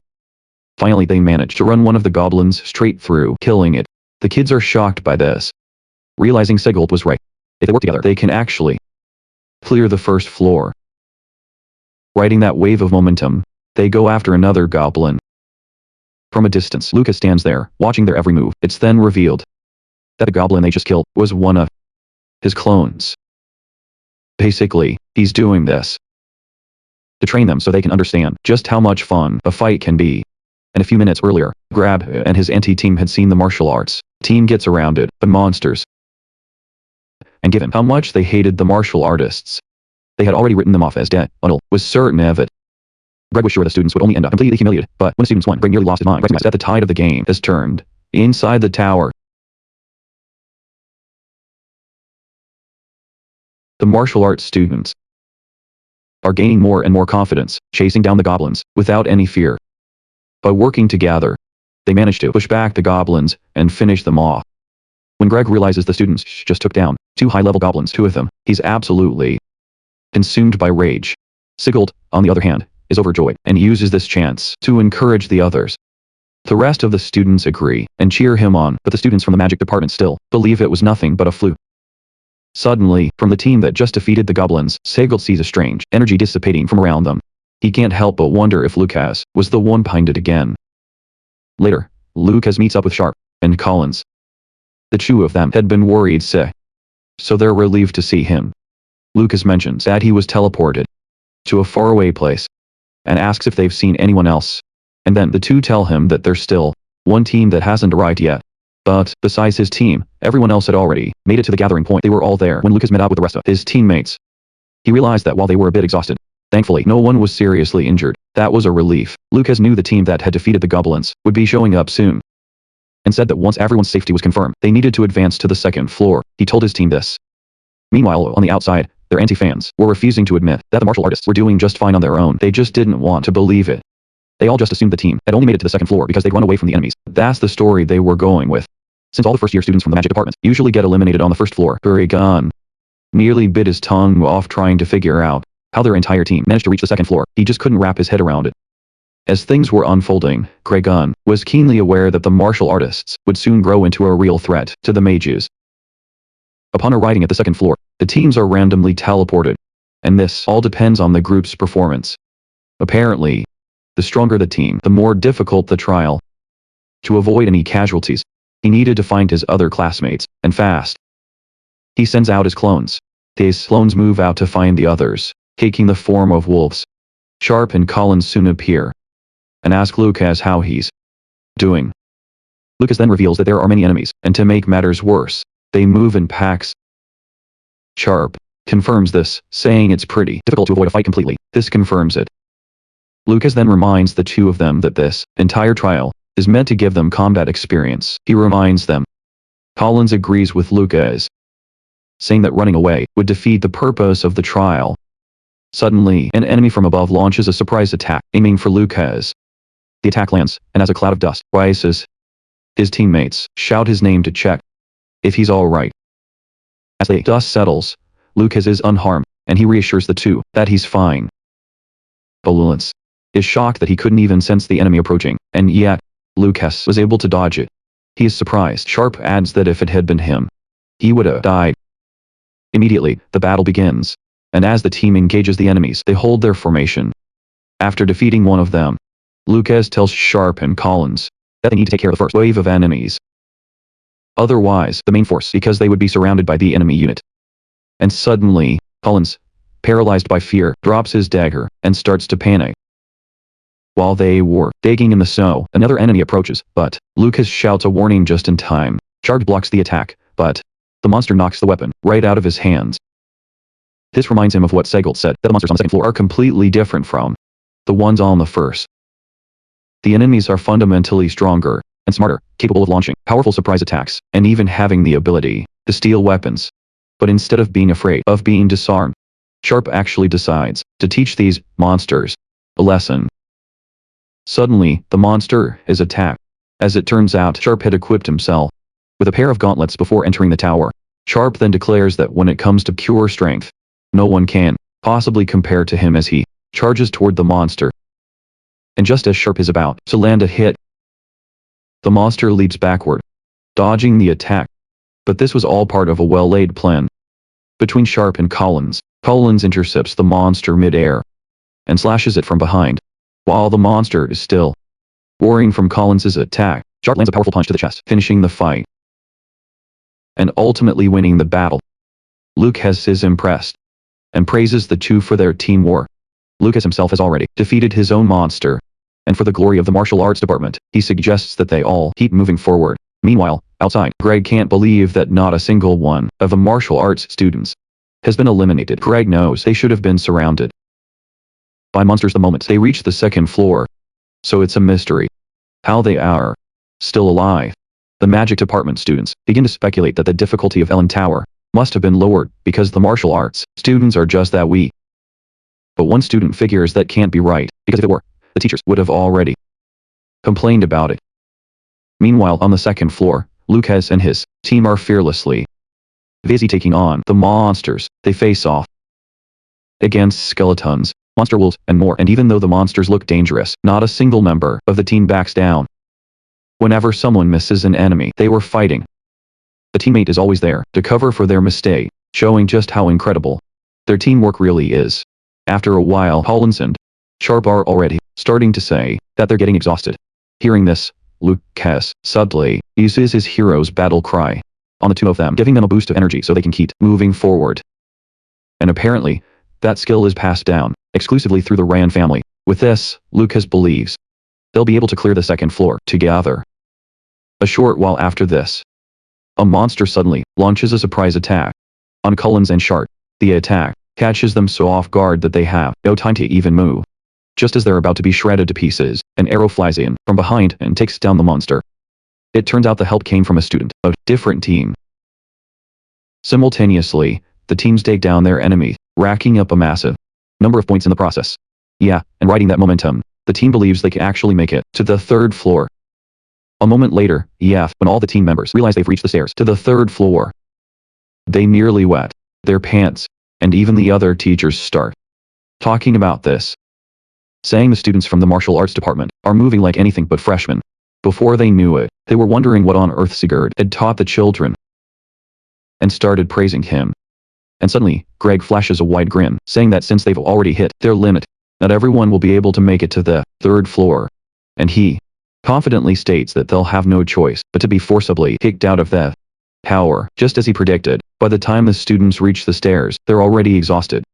In fact, a few of them are on the verge of collapsing, and their friends have to hold them up. And Collins was one of the ones who was completely wiped out, telling the others to just leave him behind and continue on their journey. Before Lucas could even process what was happening, others began to collapse, urging Lucas to get to the third floor for them. And then, surprisingly, Sharp steps up and reminds the team, we've already come this far. Wouldn't it be great if we could at least reach the third floor all together? Lucas is overjoyed to hear this, and backs Sharp up, saying, we are one team. Lucas tells them to become one and fight with all their might so they can pass through the third floor door. Spurred on by Sharp and Collins' encouragement, everyone musters every last ounce of their remaining strength to reach the third floor. They all agree to use it. And a moment later, for the 12 students, an announcement that all of them have arrived on the third floor is broadcast. As soon as they reach the third floor, they are immediately surrounded by monsters, and the team members are defeated one after another. And the first team to be eliminated talks about how they couldn't even see how many enemies were attacking them, which just goes to show how brutal the third floor is. It turns out Lucas was also eliminated, and he had already used this as an opportunity to figure out that the third floor was the limit for the martial arts students this year. And he also had his main body get eliminated in order to avoid suspicion. But his clone is still inside the tower, so it can help the second group of martial arts students reach the third floor. It can help. By doing this, all the martial arts students can get better scores, and he himself can avoid standing out. Right. In the end, Dashi got the highest score with a total of 55 points, and Lucas was satisfied with his 43 points. He was satisfied with his score. That's when Lucas realizes that although he didn't stand out himself, he helped the entire martial arts department stand out. He realizes that every single student from the martial arts department reached the third floor. And normally, that's something only the elite force department can do. They conclude that they're in this predicament because of what happened, so Hoyt is immediately consumed by the desire to beat the martial arts department in both the total points earned and the number of floors cleared. Not long after this, the magic department enters the tower, and right from the first floor, they start unleashing their magic like crazy. Bohem sees this and wonders if losing to the martial arts department is some kind of sin. But he patiently waits to see what kind of magic the magic department will use on the second and third floors. Bohem is disappointed that the mages have already lost their composure right from the start. Shortly after, reports start coming in that the mages are being eliminated, and the students with the lowest scores only made it to the third floor, which makes the entire situation look bad for Gray. Refuses to accept reality. He grabs one of the examiners and demands to know if they increased the number of monsters when the magic department went into the tower.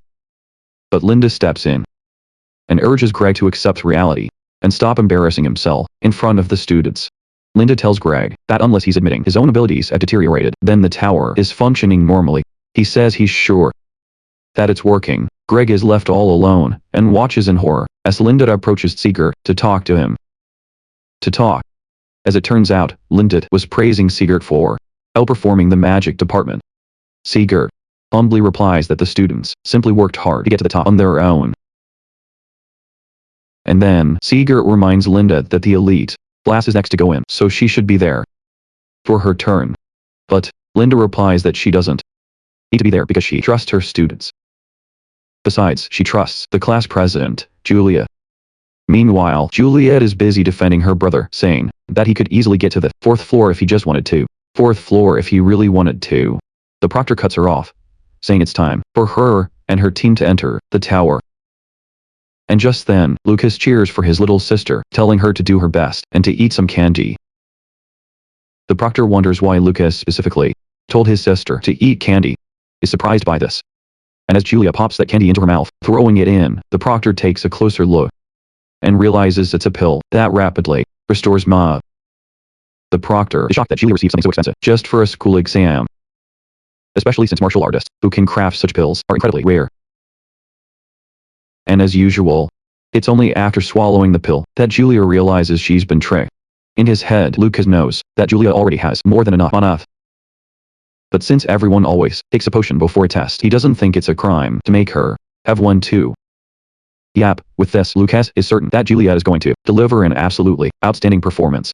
The moment they enter the tower, Julia's first attack leaves Hyoa so utterly shocked that he can't even close his mouth. As if it were nothing. Julia smiles at Yo and casually tells him to stay close by her side. As they venture deeper, Julia effortlessly dispatches the enemies, leaving her teammates with almost no stress at all. She doesn't give a damn. Another teammate, Derek, is happy to have Julia on the team, but Ioa is indifferent. Ioa couldn't care less. Ioa says that if this were the real world, she could have controlled the monsters and made them kill each other. That's what she claims. And Julia agrees with her, saying that Ioa would be terrifying. On a real battlefield, she says she'd be scared. Since the monsters have no consciousness inside the tower, her mental magic is useless. Because of that, Ioa figures the best she can do is use her power to scout out where the enemies are. She feels sad that she's become a burden, but she's surprised that Julia doesn't even complain. It's a shock to her. In fact, she even acknowledges her abilities. Ioa, being her usual self, walks right past Julia, saying she'll let her have the spotlight. For now. That's what she tells her. Then, suddenly, Ioa stops dead in her tracks, and Julia bumps right into her. When Julia asks why she stops so suddenly, Ioa just says it's nothing. That's all she says, but in her mind, she keeps sensing something strange, something that isn't an enemy, but isn't an ally either. I'm worried. Shortly after this incident, and as Juliet and her team reached the 4th floor, the presence Ioa had detected was revealed to be Lucas.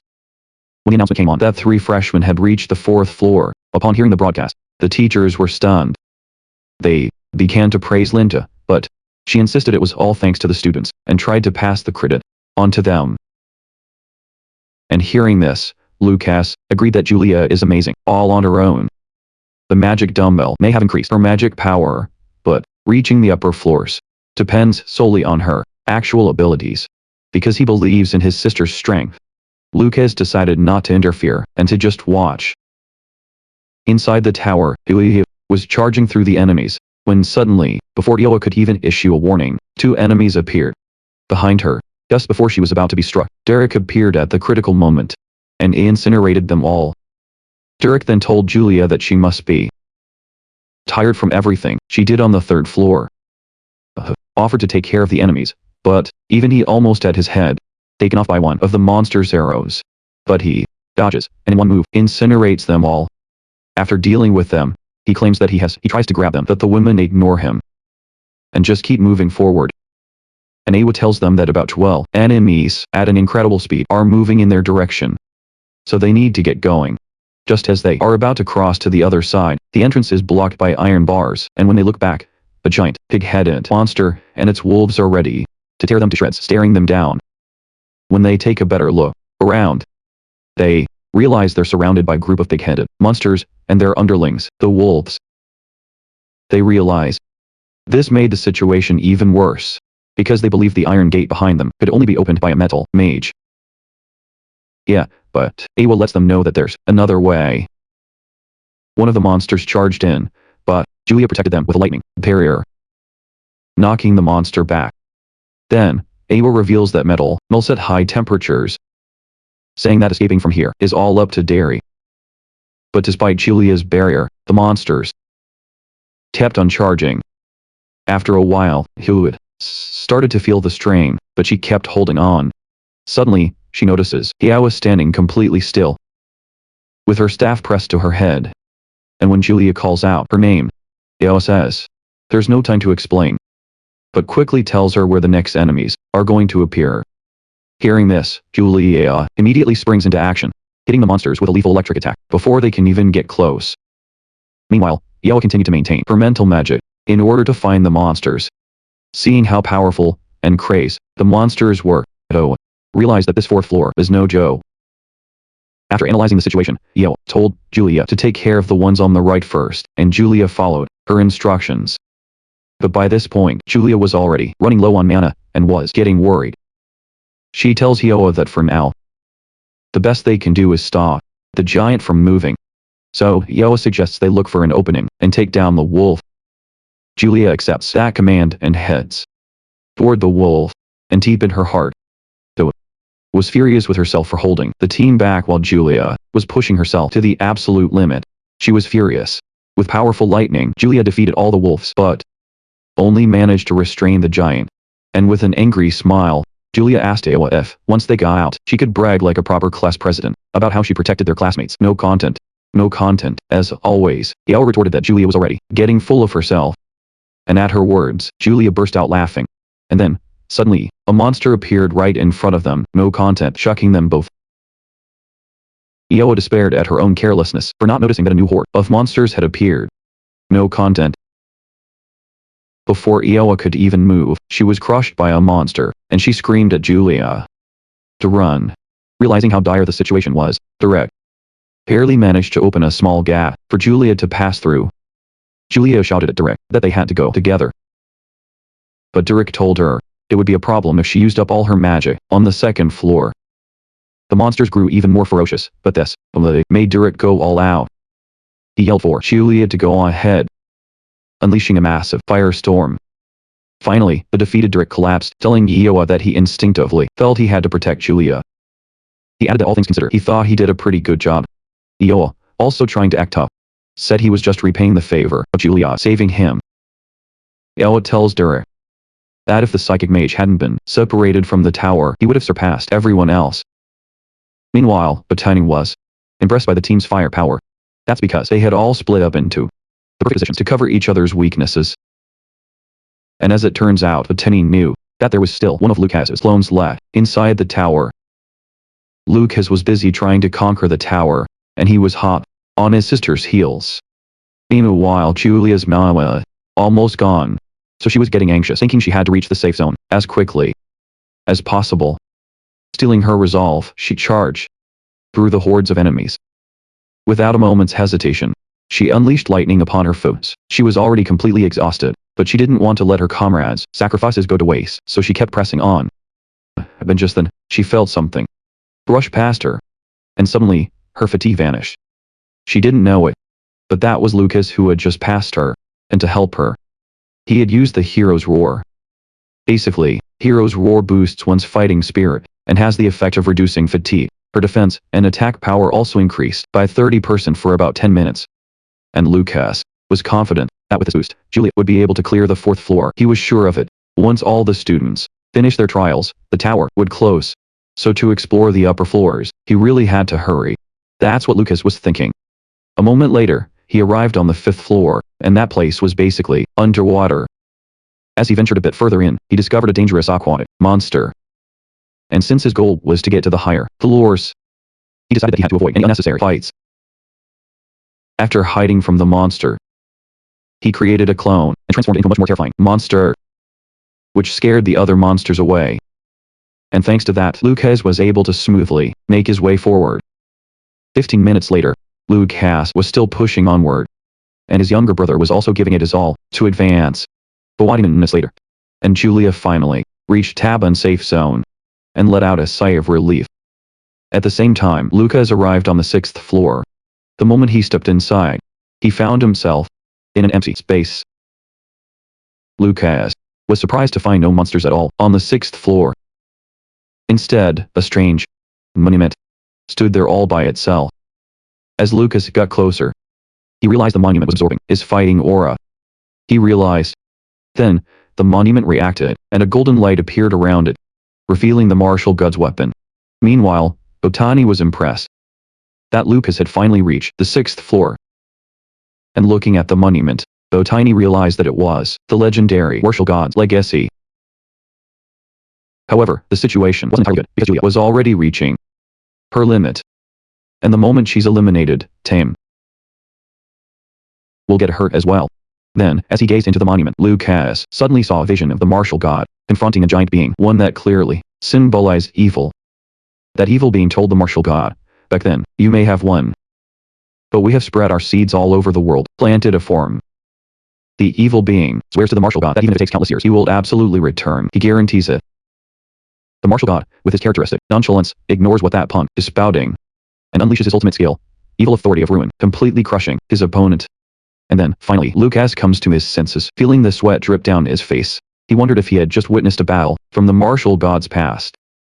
He doesn't know when it happened, but he recalled that the evil being had mentioned leaving their seeds behind in the world. The memory came rushing back.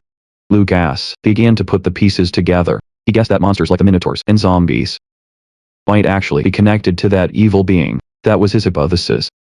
To investigate further, Lucas placed his hand on the monument, but, just then, he sensed an enemy attack from behind. With his superhuman reflexes, he threw himself backward, but to his surprise, the enemy wasn't aiming for him. The enemy had been aiming for the monument. At that very moment, Lucas found himself outside the tower and realized that Julia's trial was already over. And since the monument was gone too, Lucas figured there was no longer any reason for him to remain in the Elan Tower. Just then, he noticed that something deep inside him had changed. And he guessed it was because he had witnessed the techniques of the martial god. As Julia emerged from the tower, an announcement was made to the students that the trial was over, and that the tower would now be sealed. Having reached the 5th floor, Julia, the first freshman to ever do so, was welcomed with a thunderous round of applause. When Otani returned to the library, the headmaster was already waiting for him. The headmaster asked him what had happened during the Elan Tower trial, to which Otani replied that nothing out of the ordinary had occurred. The headmaster said that the drop in magic levels and the freshmen's scores was abnormal. That's because far too many students didn't earn even a single point. Otani then replied that there were 18 students with a score of 0. He added that last year there were 12, so it was still within the margin of error. In response, the headmaster asked about the number of students who had reached the 2nd floor, countering that it was only half of last year's. Then, Otani just told the principal to ask Rapp and his fellow teachers. That's all he said. Otani said that he too wanted to know what kind of teaching could make students lose their composure in the worst way imaginable. He said he'd love to know. Then, Otani asked the principal if he was so busy pouring all his attention into the magic department that he didn't even notice the incident that occurred in the martial arts department. The principal, shocked by his words, asked Otani what kind of incident had happened in the martial arts department. Otani then revealed that after finishing the trial, 4 students from the martial arts department had broken their innate shackles and were attempting to level up. In fact, Seagold is helping them right now. The principal was in shock. Because if he heard correctly, it meant the Elan Tower had the effect of accelerating the growth and abilities of martial artists. And the principal realized that if this information were to leak to the outside, it would cause absolute chaos. Because there are countless martial artists in the world who are desperately trying to level up. In fact, if the principal hadn't been looking for a talented martial artist to become the next manager of the Elan Tower, he would have stopped this trial. And so the principal, I told Oten to keep this information a secret, and he promised he would. He promised he would. Meanwhile, the magic department freshmen were thrilled that the person who set the new record was still a mage, Julia. While they were happy that Julia was a mage, they were also all disappointed by the fact that her older brother was a martial artist. As Jeremy passed by 2 students discussing this, he became furious at the fact that Lucas was always the center of attention in everything. He couldn't even believe that Lucas was Julia's biological brother. A little later, as Theodore headed to the cafeteria, the students cheered for him the moment he walked in, just like they always did, believing he was still the school's idol. Even though Julia had broken his record, he smiled proudly. But suddenly, his worst fear became a reality. The moment everyone spotted Julia sitting down, they immediately turned their backs on him. Theodore instantly lost his cool, flew over to Julia, and screamed that while she might be talented, she shouldn't get arrogant just because she reached the 5th floor of Elan Tower. And Julia had no idea what that guy didn't care what was being said, paying no mind, and focusing even more on the food. Theo, for his part, was just about to explain more about himself, realizes all the students are flocking to Julia. Annoyed, he tells Julia she'll regret what just happened, and flies off.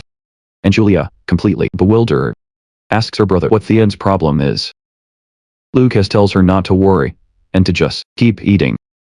What Theod doesn't know is that Lucas had activated a battle cry to boost Julia's defense, so his threat skill had no effect. And soon, Maina shows up and talks about how weird it was that Theod left without even using his signature line. And Maina congratulates Julia, saying she's far more talented than she thought. Julia humbly replies that she only got this far because her teammates helped her. Maina then asks if Durek and Yoa would also be helpful for the Goddess Memorial Festival. This is news to Lucas and Julia, because they had absolutely no idea what the Goddess Memorial Festival was. Maina explains that this academy, along with Kyoto Magic Academy and the Divine Magic Academy, is considered one of the Empire's 3 great magic academies. Every year, he selects 9 outstanding freshmen from these 3 schools to compete to see who the ultimate genius is. Since Julia is quite talented, Maya is sure that she will enter the competition. Lucas admits that sounds interesting when he hears about it, but he wonders if Julia will even care. Not long after that, Lucas tells Julia that from now on, he sees her as someone who can take care of herself, and because of that, he won't be waking her up anymore. On the very first day of this change, Julia wakes up late, and to get to class on time, she has no choice but to use her thunder dash. She ends up running right into Ioa, who glares at her with a cold expression and says, "Watch where you're going." When Julia arrives in class, she realizes she forgot her textbook. Just as she's starting to panic, Ioa notices and walks over to her. He then puts his own book on the desk so they can share. In the library, too, when Julia was trying to get a book from a shelf, but couldn't reach it, Ioa helped her out. And as she was, before she could even say thanks you, Ioa had already left. Later, Julia asks her older brother what Ioa thinks of her, but he tells her that it's something she needs to find out for herself. A little while later, Julia sees Ioa watching an old man use his own power to perform magic. But because Ioa couldn't do it himself, he had a pained expression on his face. Noticing this, Julia immediately uses her own power to create a bird and gives it to Ioa. However, Ioa crushes the bird, and he even uses mind magic, almost attacking Julia. Because of this, Julia gets scared and runs away. Late that night, Julia returns to her dorm and finds Ioa already asleep. But Julia left a heartfelt note for him. It was a heartfelt note. She apologized for what happened and suggested they hang out the next day, and for Ioa, she left some cookies. Seeing this, Ioa smiles and decides to go out with Julia. The next day, Ioa got to their meeting spot early, but Julia showed up late. Just as Ioa was about to complain about her being late, he realizes that Julia brought Lucas with her. And Julia, all excited, tells Ioa that Lucas promised to pay for everything. The look on Ioa's face immediately shows that she does not want Lucas there. And Lucas can see it crystal clear. As if that wasn't enough, they run into Maya, who asks where they're going. Julia immediately seizes the opportunity and asks Maya to join them. And since Lucas is going, Maya quickly accepts. And just like that, the group heads off to enjoy the food and streets of Dogtown. And while the girls are ecstatic, Lucas is crying because his bank account is about to take a massive hit.